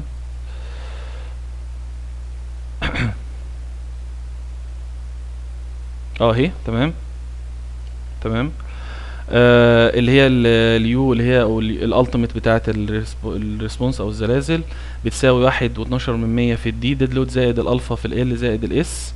والاس هي احمال طبعا الاس مش مضروبه في اي فاكتور لانها ايه، لانها اصلا احمال التيميت، دي احمال الزلازل اللي هي السايزميك يعني. والديد لود مضروبه في الالتيميت بتاعها اللي هو 0.8 في 1 و4 تمام. والالفا اللي هو ايه معامل التراكب، معامله التراكب اللي هو ياخذ تاثير احمال الحيه. طبعا معامله التراكب هنا اللي هو يقصد بيه ايه، المبنى بتاعك لحظه حدوث الزلزال المفروض ان هو هيبقى بكامل احماله الحيه ولا بجزء منها. فقال لك لا طبعا هو في حالات في مباني هيبقى جزء من احمال الحيه موجود، وفي مباني هيبقى الاحمال الحيه كلها يعني. فالسكني مثلا هنا في الالفا في المباني السكنيه خدها لك بربع، وخدها لك في حالات المنشات والمباني العامه مش عارف ايه ومدارس مستشفيات خدها لك نص، في حاله الصوامع وخزانات المياه خدها لك بواحد. يعني على حسب ايه، دي تتبع نظريه الاحتمالات زي ما اتكلمنا في فيديو الزلازل. فهو خد لك نسبه الايه، نسبه التشغيل من المبنى دوت او نسبه الايه يعني حاله المبنى دوت بكامل طاقته في الاحمال اللايف لود او لا. خدها ايه، خد النسبه دي يعني، هو دي اللي فاكتور الفا. طيب هو هنا الالفا هي دي نسبه اللايف لود مضروبه في الايه، في اللايف لود. طب هو فين بقى فاكتور اللايف لود نفسه اللي هو 1.6 في البوينت 8؟ طب يعني دي التيميت، السايزميك هو التيميت اصلا جواه التيميت، فمش محتاج نضرب في الفاكتور، والديد لود متضرب في الفاكتور بتاع الالتيميت. الالتيميت هنا بتاع اللايف لود فين؟ ما علينا مش موضوعنا، انا مش هقعد بقى ايه اقعد احلل الكود يعني، خلاص الواحد زهق. خلاص ناخدها كده وخلاص مش مشكله. يبقى احنا كده عرفنا الكيس بتاعتنا define load combination add new combo combination يعني. نختار dead load linear ماشي، dead load 1.12 add اللايف لود زي ما اتفقنا بقى ربع، خلاص هو عمل كده مش مشكله. earthquake ان اكس طبعا ده التيميت فهي بواحد ماشي. ونسمي دي ايه، نسميها بنفس المسمى بتاعها 1.2 dead load زائد 0.25 اللايف زائد الاس، والاس هنا في اتجاه اكس تمام لان واخد earthquake ان اكس. ناخد كوبي منها وناخد دي واي تمام، و برضو زي ما هي هنا بس نغير دي نخليها واي اللي هو الايه زلزال يعني، وندوس اوكي تمام كده. كده كومبينيشن اتعرفت. طبعا واحد يقول لي طب الباقي كومبينيشن ماشي، المفروض تعمل بقى كل الكومبينيشن بقى الويند وكل حاجه، لو انت هنا كنت فاتحينه تاخد بقى الكيس بتاعت الويند، ولو في مثلا فوق ايرث بريشر، لو في هنا مثلا ايرث بريشر فين الكيس بتاعت الاي دي ايرث بريشر، وتدخل كل حاجه. الايرث بريشر طبعا هيجي منين، من بدروم لو عندك بدروم بقى والكلام ده. كل كومبينيشن تخش وتاخد على او تصمم على كل حاله. طبعا انت لو في الاول عايز ايه تاخد يعني يتولد عندك سنس بقى التصميم، المفروض ان انت هتصمم على كل حاله وتاخد الاسوأ فيهم. يعني الحاله اللي هتديك قطاعات اكبر وتسليح اكتر هتاخدها في الاعتبار او هتصمم عليها او هتاخد القطاع بتاعها في اللوحه الانشائيه في الاخراج بتاعك الفاينل يعني تمام.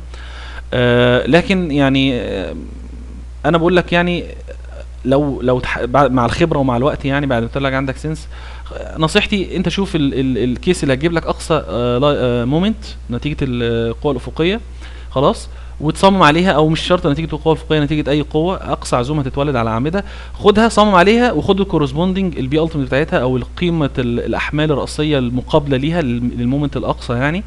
والناحيه الثانيه مره تاخد البي التيميت الماكسيمم وتاخد الكورسبوندنج مومنت او المومنت المقابل ليه العزوم المقابله ليها، وتاخد الاسوأ فيهم يعني، او تاخد الحاله اللي فيهم اللي هتديك قطاعات اكبر وتسليح اكبر يعني. خلاص دي نصيحتي ليك تمام. طيب احنا بعد ما دخلنا الاحمال الزلازل ودخلنا الكومباينيشن، المفروض ناقص ايه بقى كده؟ احنا المفروض كده ترن الموديل على طول يعني مش مشكله، مفيش حاجه ناقصه.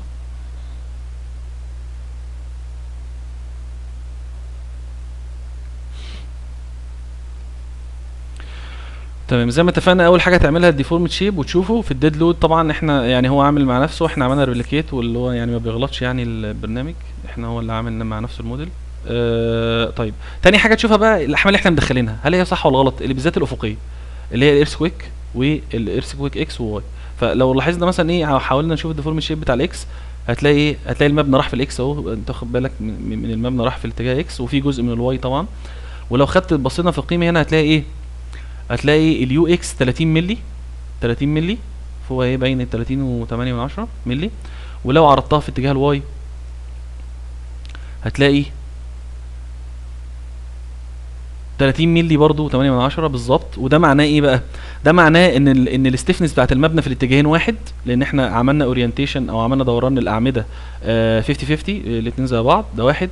اتنين، نتيجه ان الماس طبعا واحده، طبعا الماس للفلور طبعا زي ما انت شايف كده مفيش اي فتحات مفيش حاجه، فالماس واحده، الاستفنس واحده، والسنتر اوف ريجيديتي واحد، فلازم يديك دلتا في الاكس طبعا، والقوه الافقيه طبعا واحده، فبالتالي اداك ايه؟ اداك الدلتا في الاكس هي الدلتا في الواي. لو طلعت الدلتا الواي 30.8 هتلاقي هنا دلتا اكس 30.8 برضه 30.8. وده الكلام اللي احنا شرحناه في البرزنتيشن، ارجع تاني وشوف اللي هو موضوع سنتر اوف ماس وسنتر اوف ريجيديتي. وزي ما اتفقنا ان يفضل ان انت توزعهم صح عشان الحاله دي تحديدا، عشان يجيب لك ايه؟ ان المبنى البيهيفير وسلوكه في الاتجاهين قريب من بعضه. خلاص. وزي ما قلنا سبحان الله ربنا خلق التماثل في كل شيء، حتى في خلق المخلوقات، احنا البشر والحيوانات وكل حاجه، فالتماثل في كل شيء جميل يعني. تمام. طيب احنا كده المفروض ان يعني هنصمم بقى على الايه؟ على او مش يعني هندخل الاحمال بتاعتنا او الرياكشنات بتاعتنا او الفورسز بتاعتنا اللي هي ناتجه عن ال 3 دي موديل بقى. تمام. قبل ما نختار الكيس اللي هنصمم عليها، المفروض ان انت ايه لما بتختار الكيس بتاعتك واللي احنا هناخدها ايرثكويك طبعا، المفروض تاخد الدلتا المقابله ليها عشان تحطها هنا في السويه. اوعى تنسى القيمه دي، لان انت المبنى حصل له سويه اهو زي ما انت شايف في ازاحه افقيه، فبالتالي القيمه اللي انت هتاخدها من هنا المفروض على حسب الكيس اللي انت هتاخدها في التصميم. فلو افترضنا، تعالى بقى ايه نريح الشكل كده شويه عند فورم شيب عشان الشكل يبقى لذيذ، وناخد الاعمده اللي تحت دي كده. كام عمود؟ 16 مظبوط. شو سيلكشن اونلي، في بلاطه هنا نهايدينها مش محتاجينها. طيب ونعرض الليبل برضو، ولا مش محتاجين نعرض الليبل؟ المفروض ان انا البي التيميت الاولانيه دي من حقك، البي التيميت الاولانيه اللي انت طلعت من ايه؟ من السميشن رياكشن في 1/1 في عدد الادوار، من حقك تاخد البي التيميت الجديده وتشيك عليها. يعني البي التيميت الجديده هنا تطلعها كده اكسبورت، ماشي، ديسبلاي شو تيبلز، عشان تقارنها. دي كانت قيم كده محسوبه كده ابروكسيميت، يعني حاجه تقريبيه، لكن هنا بقى انت هتطلعها اكزاكت خلاص. فمن حقك تحطها تاني من اول وجديد مش مشكله، وتشوف في حاجه هتزيد في حاجه هتنقص، يعني براحتك خلاص. هو فين الكومبينيشن بتاعت ريسبونس؟ مش احنا عملنا كيس الايرثكويك ولا ايه؟ طب هو ليه ما حطاش؟ كنترول اس طيب، ديسبلاي جوينت، حطها عشان ما كناش مسايبين، ماشي مش مشكله. برضو كيلو نيوتن تقريبا انا حولتها بقى، ولا هو اللي بيحاول مع نفسه مش عارف، انا يعني انا اتعقدت منه اصلا. نحاول بقى نجيبها ايه؟ نجيبها متر، الوحدات اللينس يعني، والفورس نخليها طن، لان الاكس اللي هي طن، ماشي، طن متر المومنت والعزوم يعني. طيب ونطلع بقى ايه تاني؟ الفورسز بتاعتي رياكشنز. نختار الكيس بقى ايه؟ طب احنا هنصمم على انهي كيس؟ تمام. احنا المفروض ان احنا هنصمم على الكيس اللي هي نتيجه الايرثكويك، صح كده؟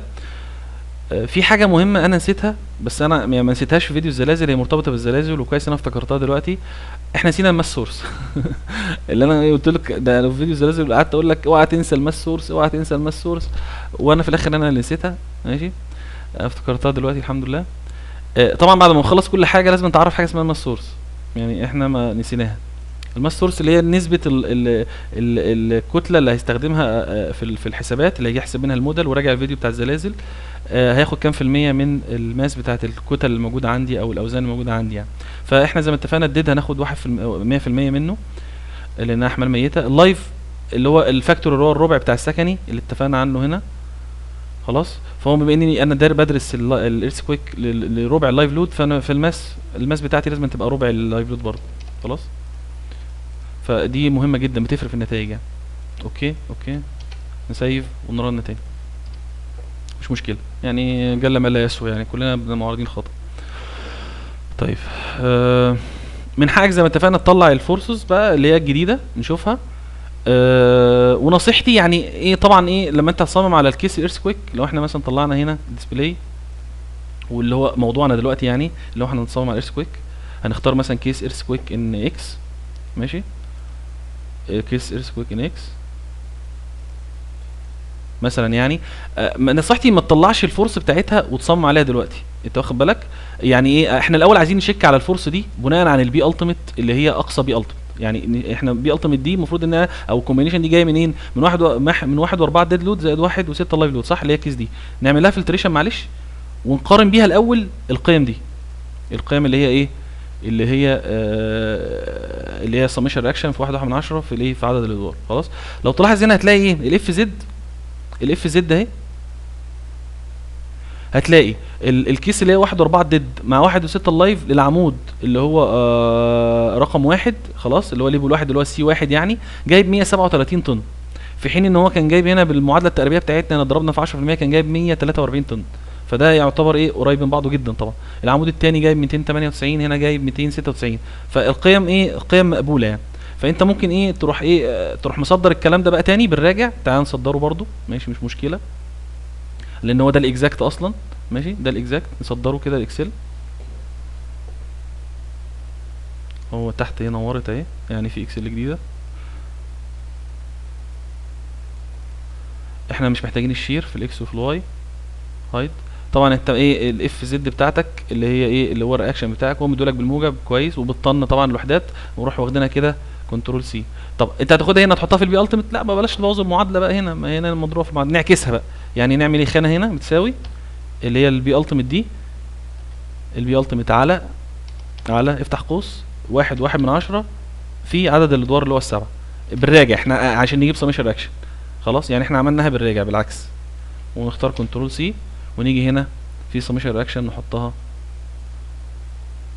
هنا، تمام، 38.7 تمام كده. تمام، لو تلاحظ هنا بقى ايه، هتلاقي ايه الاكشوال، هتلاقيه ممكن يتغير شويه. يعني هنا في الاكشوال كان 30، كان 40 في 140 بقى 135، كلام فاضي 5 سم. انا هفضل كده يعني انا يعني هلتزم بالابعاد دي مش هغيرها خلاص. بس انا حبيت اوريك ان انت ايه نتيجه الاكشوال بقى ايه، اللود الاكشوال ممكن الابعاد دي تتغير وتقل او تزيد، اللي هتحتاج تزيد ممكن تزودها عادي. هي هنا كلها طلعت اقل من الفرض بتاعنا 10%، فالواضح ان ال 10% كانت كافيه قوي او كانت زياده قوي، بحيث ان احنا جبنا قيمه قريبه جدا من اللود الحقيقيه نتيجه ال 3 دي موديل يعني. خلاص، طيب احنا كده مش محتاجين من دي حاجه، خلاص دونت سيف، مش محتاجينها. طيب دي بس كانديكيشن يعني. طيب واحد يقول لي انا هصمم على انهي كيس، هقول لك احنا المفروض ان احنا نصمم على كيس، هتختار كل كيس زي ما اتفقنا وتصمم على الورست كيس زي ما اتفقنا من شويه. انا مثلا هصمم على كيس الايه، الايرثكويك اللي في الاكس مثلا، هنعمل فلتريشن ليها ونروح مصدرينها على الايه، على الاكسل شيت. بس قبل ما نختار الاكسل شيت ونصدرها على الاكسل شيت، الحقيقه انا حابب ان احنا ما نختارش الجوينت رياكشن، لان احنا ايه، احنا عايزين فورس وكمان عايزين المومنت، خلاص. فبالتالي احنا الجوينت رياكشن مش هتنفعنا، لان الجوينت هنا المومنت عندها بزيرو. فيفضل في الحاله دي ان انت ايه تعلم كده وتقول له بقى ايه ديسبلاي بس بقى فريم بقى، مش هنختار الجوينت ليبل، خلاص هنختار الفريم. تمام، نختار من هنا فريم ريزلتس وكولوم اهي، ماشي، مفيش غيرها طبعا، مفيش كاميرات، فهو حاطط لك هنا كولوم بس، خلاص. طيب الديد لود احنا مش عايزينه، الديد لود احنا عايزين الكومبينيشن بتاعتنا اللي هي ايرثكويك ان اكس، ونختار مينيمم مثلا. تمام، اداك البي التيميت، الشير، التورشن، المومنت اداك بقيمه، ماشي. نصدر الكلام ده على الاكسل احسن اريح، ونشتغل على الاكسل عشان ما نوجعش دماغنا. نورت برضو، تمام. طيب انت شايف كده بقى ايه، بقى مكرر لك سي واحد واعمل ايه، هو جاب لك ستيشن عند كل فريم اليمنت. طبعا الفريم اليمنت بتاعنا هنا العمود المفروض ان هو ستيشن عامل 0 وستيشن في النص وستيشن الثلاثه اللي هي ايه، اللي هي 3 متر يعني، اللي هو الطرف العلوي للعمود. وانا عرفت ازاي ان هو طرف علوي العمود اللي هو الثلاثه، لان الصفر عندها المومنت بزيرو، الام 3 والام 2 بزيرو، فالام المومنت بزيرو عند الهنج طبعا، فبالتالي يبقى ده صفر واللي فوق ايه، اللي فوق 3. فانا اقدر اعمل كده ايه، اعلم كده على الجزء ده كده كله واقول له ايه، اعمل لي فلتريشن بعد اذنك. نكبر كده عشان نشوفها، هو الفلتريشن، نقول له فلتريشن اهي. وان ايه مثلا طبعا هنختار الاول ايه، نختار الستيشن بتاعتنا الاخيره الثالثه عشان عايزين عزوم احنا عند القطاع العمود في المنطقه دي. نلغي البي التيميت، لا بي التيميت عايزينها طبعا ايه، نلغي البي التيميت دي، نلغي الشير قصدي، ماشي، هايد. مش عايزينه. طبعا لو تلاحظ التورشن، معلش نرجع كده قيمه الشير. لو تلاحظ الشير قيمه صغيره جدا، انت واخد بالك، قيم ايه يعني صغيره باستثناء العمود اللي هو الضخم ده، اللي هو عمود 7 ده اكيد انترنال. وطبعا عمود كبير طبعا هتلاقي الفورس ديت افقيه ولا حاجه بالنسبه له. وممكن تشيك شير برضو، واحنا اتفقنا هنا في الشرح امتى تشيك شير وتورشن. لو تلاحظ التورشن بزيرو، ليه؟ لان برضو موضوع السنتر اوف ماس والسنتر اوف جيتي راجع برضو الجزء بتاع الشرح. هنلغي بقى التورشن والشير، مش محتاجينه دلوقتي، المبنى بتاعنا متماثل وما فيهوش مشاكل. هايد. هيبقى عندك ام بي التيميت وام 2 وام ايه وام 3. طيب انا عندي مشكله، طبعا كل الكلام ده فين؟ عند التوب بتاع العمود، عند الحته دي. تمام. انا عندي مشكله بسيطه. المشكله بتاعتي ان الام اكس في الاكسل، الاكسل هنا متعرف بام اكس وام واي، ماشي. وانا عندي هنا المومنت ام 2 وام 3. ليه؟ لانه معرفه بلوكال اكسس بتاع الفريم. طب انا هحل المشكله دي ازاي؟ هنعرفها كمان شويه. بس برضو النقطه الاهم بقى لما تيجي تاخد تدرس الكيس ديت، تعالى نصغرها شويه. لما تيجي تدرس الكيس دي في التصميم، طبعا ايه، انت هتستخدم ايرث كويك ان اكس، ودي معناها ان انت بتدرس الماكسيمم مومنت. الكيس اللي قلت لك عليها من حقك تدرس الماكسيمم مومنت مع الكورسبوندنج بي التيميت، خلاص. وبالتالي لازم لما تدخل العزوم بتاعتك في الاكسل وتدرس الكيس دي لازم تاخد البي التيميت المقابله ليها. هتقولي طب انا مختار اصلا الابعاد يا باشمهندس هنا؟ لا. هتقولي يا باشمهندس طب انا هنا مختار الابعاد بتاعتي بتاعه القطاعات بتاعتي الخرسانه اللي انا انيشال وخدتها هي شوزنج، مختارها على البي التيميت اللي هي اقصى بي التيميت اللي هي جايه من ال1 و4 1 و6 اللايف لود. بس هنا كيس ايرث كويك الاحمال الرئيسيه اقل. ليه؟ لان انت واخد 1 و12 ديد لود، 1.1 1.12 من 100 ديد لود، وواحد ومش واخد نص وربع اللايف لود، فهيبقى البي التيميت اقل. هقول لك لازم تاخدها، ما ينفعش. وتثبت القطاع، ماشي انت اخترت قطاع هتصمم عليه، ايه المشكله؟ فالمشكله بقى ايه؟ ان انت لما تيجي تاخد البي التيميت هنا لانها الفريم اليمنت، ماشي مش مشكله.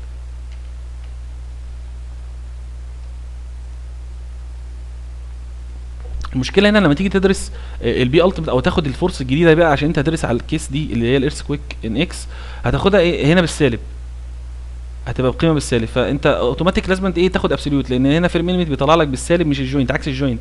لان الجوينت رياكشن هنا هنا قوه محوريه في اتجاه جرافيتي، في اتجاه اللي هو ايه جلوبال زد، فهيديها لك بالسالب. فلازم ايه تروح عاملها انت بقى ايه بالراجع، تاخد هنا خانه مثلا تسمي هنا بتساوي ابسوليوت فاليو اللي هي القيمه اللي هي البوزيتيف، يعني اللي هي قيمه مطلقه للقيمه دي، خلاص. وتقسمها برضو، تقسمها على 1.1 لان دي بي التيميت. انت عايز تحولها سميشن رياكشن زي ما اتفقنا في الحاله الاولى في عدد الادوار اللي هو ال7 ادوار، خلاص. وتقفل القوس هنا المفروض ان دي ذاك سميشن رياكشن بس بايه بالموجب، ماشي. وتروح عامل كده، تروح واخدها بقى دي كوبي، وتروح دايس كنترول سي، وتروح جاي هنا حاططها فين في السميشن رياكشن. بس ايه طبعا ايه لما تيجي بقى انت ايه المفروض عشان ما تلخبطش نفسك تبقى ايه تسيف الاكسل دي مثلا في مسار المشروع بتاعك او مسار الشغل بتاعك، ماشي. سيف از ديسكتوب، ناخد مثلا هو نفس الفولدر مثلا، هتسميها بقى في الحاله دي مثلا ايه ليفل 1 اللي هو الليفل الاول، يعني ان انت ايه شغال على الليفل الاولاني ليفل 1، وتفتح مثلا قوس وتقول والله دي ايه كيس الايرث كويك ان اكس، خلاص. عشان انت ايه لما تيجي ترجع ترتب شغلك، لما تيجي ترجع تشوف بقى ايه انا هو صممت الليفل الاولاني في الايرث كويك في الاكس، وصممته في الويند في الاكس، وصممته مثلا في البي التيميت 1 و4 1 و6 اللايف، يبقى انت منظم شغلك وتاخد الايه اسوأ حاله فيهم يعني، خلاص. طيب كده انت سيفد الفايل ده كده على اساس ان انت بتدرس الدور الاول عند الايه في الكيس ايرث كويك ان اكس، تمام.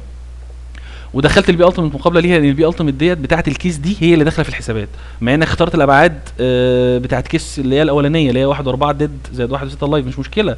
انت بتفرض ابعاد، احنا زي ما اتفقنا دي فرض مبدئي فقط لشغلك، وبعد كده بتغيره براحتك.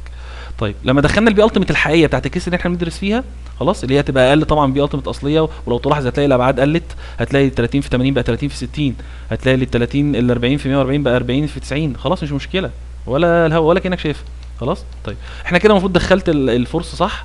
طيب ناقص لنا هنا الام نتيجه الهوريزونتال سوي. سيب الام اكس والام واي دلوقتي، انا لسه محتفظ بالاكسلايه اهي، ما قفلتهاش، واقول لك بنجيبها ازاي. انا يعني مشكله الام 2 وام 3 في فريم اليمنت اعرفها ازاي ام اكس وام واي، سهله جدا ان شاء الله.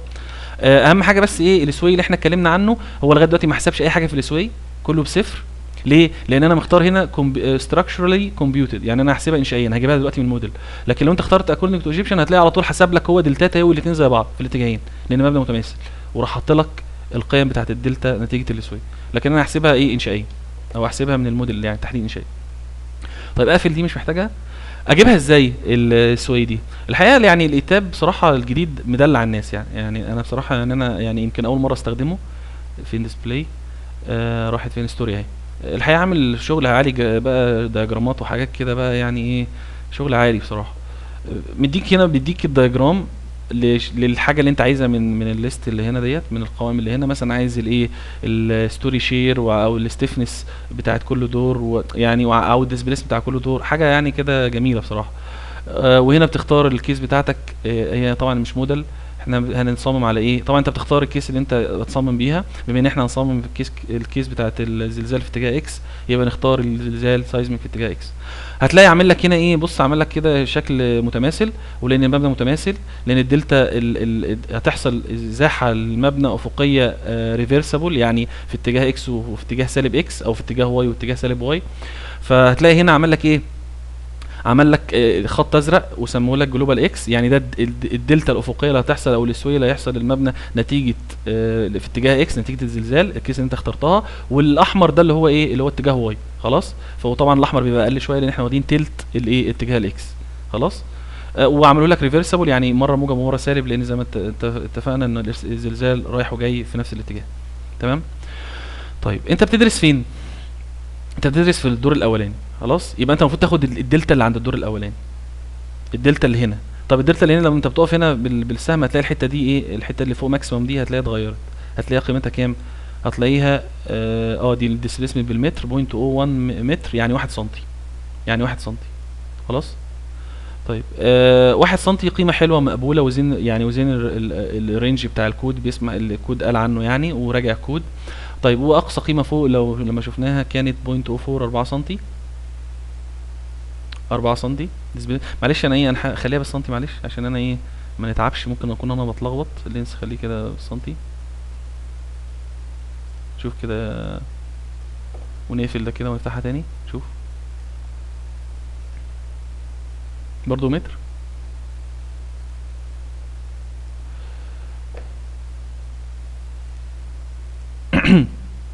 مليمتر. طب كده كويس، ماشي حلو المليمتر. طيب يبقى في الدور الاول اللي انت هتدرس عنده، اللي انت شغال ليفل 1 اهو، هتاخد الايه الديسبيسمنت بتاعتك اللي هي ايه ده. دي موديل. هو ليه غير؟ طيب هو كوكين اكس، لا حول ولا قوه الا بالله. هو في ايه؟ ماشي نقفلها ونفتحها تاني. كنت عمال لسه بشكر في الكتاب. مش عارف هو بيكسفني يعني. ظهرت تاني، ماشي ما علينا. ديسبيسمنت في الاكس كده مظبوط بالملي. ماشي، لازم تقفله وتفتحه تاني يعني. ماشي. طيب زي ما قلنا الدور الاولاني عندي 10 ملي اللي هي 1 سنتي، صح كده. هتحطها المفروض هنا في الاكس، هتحط 1 سنتي، وتحط في الواي اللي هي القيمه الثانيه اللي هي 3 ملي، 3 ملي ونص، يعني 0.35 سنتي. خلاص. طيب واحد يقول لي طب انا لو بدرس في اخر دور، هقول له بقى ايه، تيك كير بقى لما تاخد في اخر دور وتصمم، لان انت المفروض ان انت تصمم عند كل دور. يعني النقطه اللي احنا اتكلمنا عنها من شويه، ان انت ايه، ان في ناس بتصمم دور واحد، ماشي مش مشكله، لما نجي لها لما نطلع الفورسز بتاعه الام اكس نتكلم فيها مش مشكله.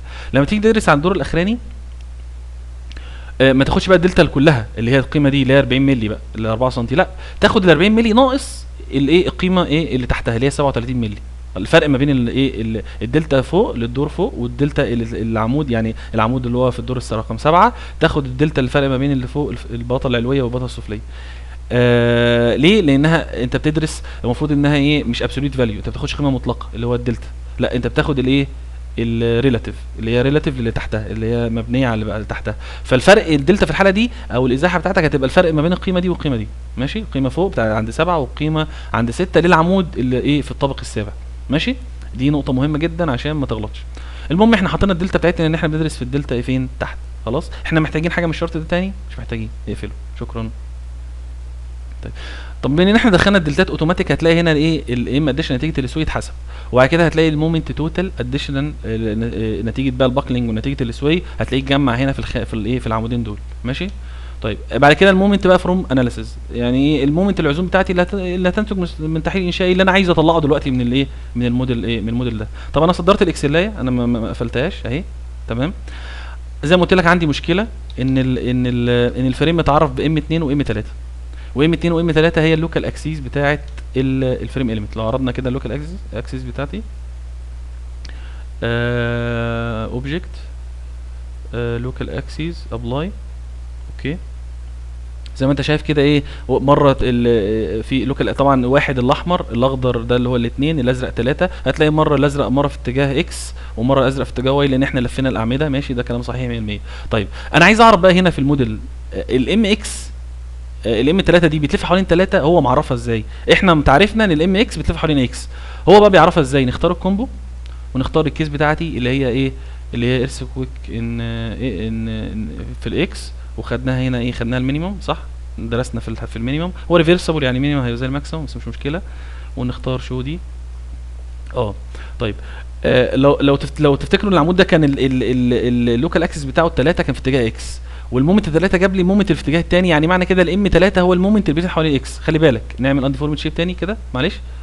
الام اللوكال اكسس 3 بتاع العمود ده اللي هو عمود كام ده تقريبا 5 صح، 5 لان هو ماشي كده 4 اعمده وبعد كده ابتدى من هنا 5. فالعمود رقم 5 ده خلاص اللوكال، خلينا في عمود واحد عشان يبقى اسهل. عمود واحد ده اللوكال اكسس بتاعه اللي هو 3، اللوكال اكسس 3 في اتجاه اكس، ولما عرضنا المومنت بتاعه في اتجاه 3 اللي هو ام 3 اهو، جابوا لي ايه، جابوا لي بيلف حوالين ايه، بيلف حوالين اكس، يعني بيلف حوالين 3 بالنسبه للوكال اكسس. فطيب يبقى معنى كده الام 3 للعمود ده هو الام اكس، خلاص من غير ما تفكر، الام 3 للعمود ده هو الام اكس. ماشي. طيب طبعا هو هنا عشان انا حولت اليونت فبقت ايه ارقام كبيره يعني، لكن هي المفروض ايه لو جبتها طن متر هتجيب لك ايه يعني، معلش نجيبها ايه طن متر عشان برضو ايه، واحنا احنا صدرنا الاكسل على الطن متر مفيش مشاكل، لان انا غيرت اليونت من شويه عشان اشوف الدلتا، فنغيرها تاني نرجعها تاني خلاص. لو تلاحظ 1.5 ايوه اللي هي القيمه ديت اللي هي القيمه بتاعت السي 1. ماشي. يبقى ام 3 هي ايه الام 3 بتاعت اللوكال اكسس دوت او العمود ده يعني سي 1، والمجموعه اللي هو اللي زيه اللي هي الفريم اللوكال اكسس بتاع الفريم اللي هو زيه العمود العمدان اللي زيه في اتجاه اكس برضو، يبقى كلها بنفس الشكل. طيب يبقى احنا كده خلاص شكرا، الام اكس هي الام 3 ما تتلخبطش، الام اكس للعمود ده اللي هو سي 1 واللي شبهه هيبقى هو ام 3. طب احنا عايزين نعلم على اللي شبهه بقى، احنا عايزين نعلم على اللي شبهه. ايه اللي شبهه؟ نعمل اكسترود خلاص بقى، مش يعني احنا اللي شبهه اللي هو ايه البعد الكبير في اتجاه اكس، اللي بعده الكبير في اتجاه اكس يبقى ده وده وده صح، والعمود ده وده البعد الكبير بتاعه في اتجاه اكس صح كده، والعمودين دول عشان المبنى متماثل وده كمان صح، يبقى كده احنا ايه في تماثل ده قصاده الناحيه الثانيه والاتنين دول مع بعض صح كده. طيب دي الاعمده دي المفروض احنا عملناها سيلكشن، نلغي تاني الاكسترود، المفروض ان هي ايه اللوكال اكسس بتاعها 3 بتاعها في اتجاه اكس، والمومنت 3 بتاعها اللي هو بيلف حوالين 3 يعني بيلف حوالين اكس خلاص. يبقى العمود ده رقمه بقى كام؟ ده رقمه كام؟ نعرض بقى الجوينت ليبل. طبعا احنا معانا سي 1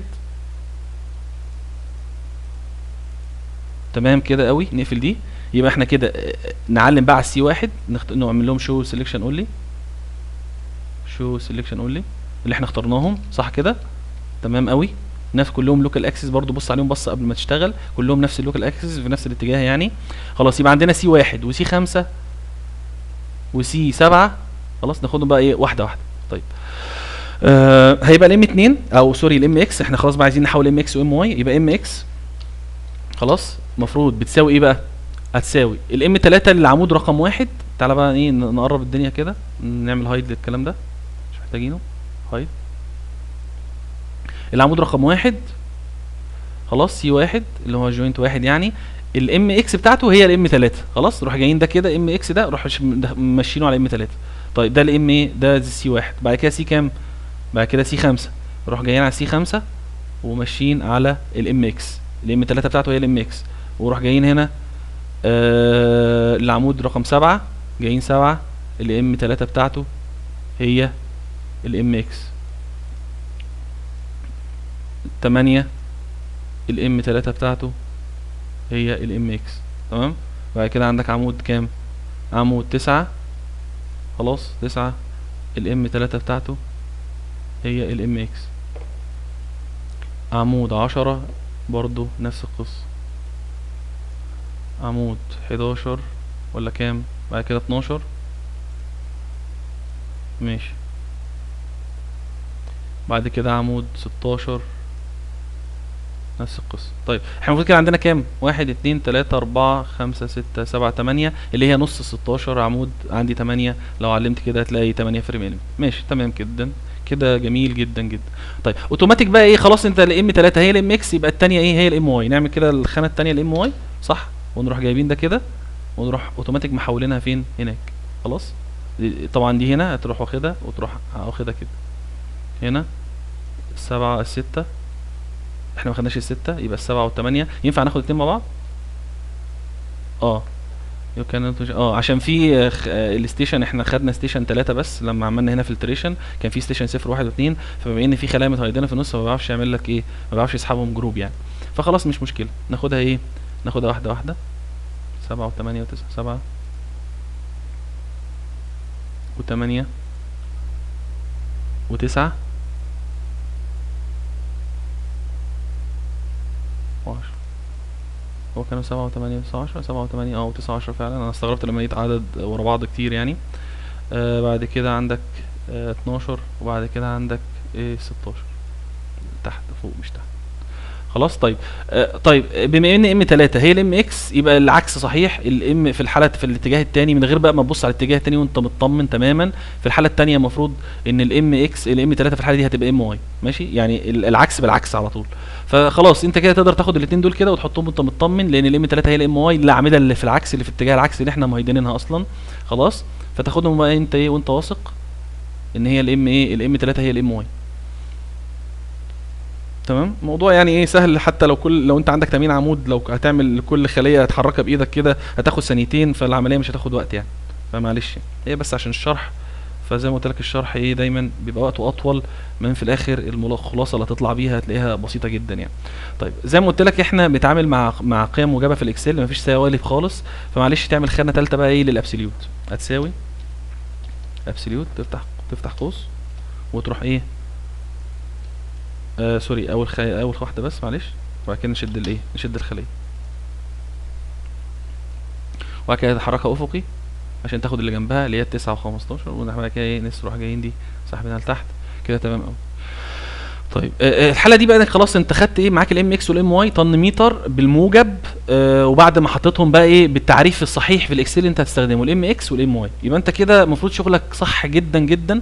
مستخدم معرف العمود المومنت بتاعه في الاتجاه الصحيح، بعد العمود في الاتجاه الصحيح، الدلتا افريج بتاعتك متاخده صح، السوي يعني نتيجه السوي بتاع المبنى، كل حاجه ماشيه صح. التجميعه بتاعتك في الاخر هيجمع السمشن توتال مومنت بتاعك، هيجمعوا ايه في الاخر. التوتال مومنت هيساوي ايه؟ المومنت نتيجه الاحمال زي ما عملنا في المثال او الاكزامبل اللي خدناه في الشرح، هيجمع مع الايه؟ مع المومنت نتيجه الاديشنال مومنت يعني الاديشنال مومنت مع نتيجه الاناليسيس هيجمع في الاخر ويحطهم لك هنا، وده كلام منطقي جدا.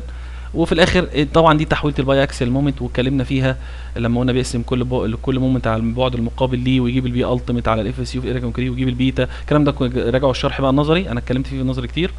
وبعد كده يجيب لك ايه؟ الام اكس والام واي، وفي الاخر يقول لك والله ان الام اكس هنا المومنت الماكسيموم بتاعك هنا هيبقى ام اكس او ام واي على حسب ضرب العمود او اتجاه العمود بتاعك والبعد اللي بيقاوم العزم، يعني العزم الاكبر اللي في للعمود، والبعد الايه؟ العمود اللي بيقاوم العزم دوت. فهتلاقي هنا بس جايب لك المومنت التوتال مومنت فور ديزاين، المومنت النهائي نتيجه الديزاين نتيجه كل حاجه هيساوي ايه؟ هيساوي ام التيميت، وحاطط لك زي ما جنبها كده ايه؟ زي ما انت شايف انديكيشن بس ان دي ام واي او ام اكس. خلاص ده اتجاه يعني مش اكتر. زي ما برضو ايه برضو نحب نقول بقى ايه الحاجات اللي هي الديف على الزيرو دي، معناها ان ايه؟ ان المفروض في خليه مرتبطه بالخليه دي المفروض يبقى فيها قيم ما فيهاش قيم، لان القيم اللي قبلها دي كلها صفر، فهي اوريدي طلع لك هنا بصفر. فدي برضو ايه عشان ما تفتكرش ان في ايرور في الخلايا، لا هي لو انت دخلت قيم هنا دي هتتحول يعني. ماشي. طيب بعد ما دخلنا خلاص هو حسب العزوم وحول العزمين لعزم واحد زي ما اتفقنا، جاب الفاينل ايه؟ جاب المومنت الفاينل ومعاه البي التيميت. طبعا ايه من خبرتي الصغيره يعني في المجال، مجال التصميم، ال 20 متر طن دي للقطاع صغير زي ده اللي هو ال 30 في 40 ده مش هتسيب. يعني انا رايي يعني يعني انا واثق بنسبه 99% انا مش هسيب، بس هنشوف برضه. طيب اوتوماتيك بعد ما بتخلص هو طبعا بيحسب الحسبايه دي، وبعد ما بتخلص الفورسز واللودز بتاعتك او السترينج اكشن بتاعتك، في حاجه اسمها فاينل ديزاين ريزلتس اللي هو الكونكلوجن او الخلاصه بتاعه التصميم. بس دي طبعا مش هتبص لها الا لما تخش على تفاصيل التصميم، لان تفاصيل التصميم بقى هو اللعب كله، هو الشغل كله. هيحتاج منك ايه يعني، تبص بصه بقى كل عمود راح فين، كيس واحد ولا كيس اتنين، وتقعد بقى تغير على حسب مكان. مثلا عمود مش مسيف هتروح راجع ورا مغير الابعاد بتاعته، وهكذا زي ما هنشوف دلوقتي ان شاء الله. تمام. فالشغل كله في تفاصيل ايه، في تفاصيل التصميم. تمام. تمام.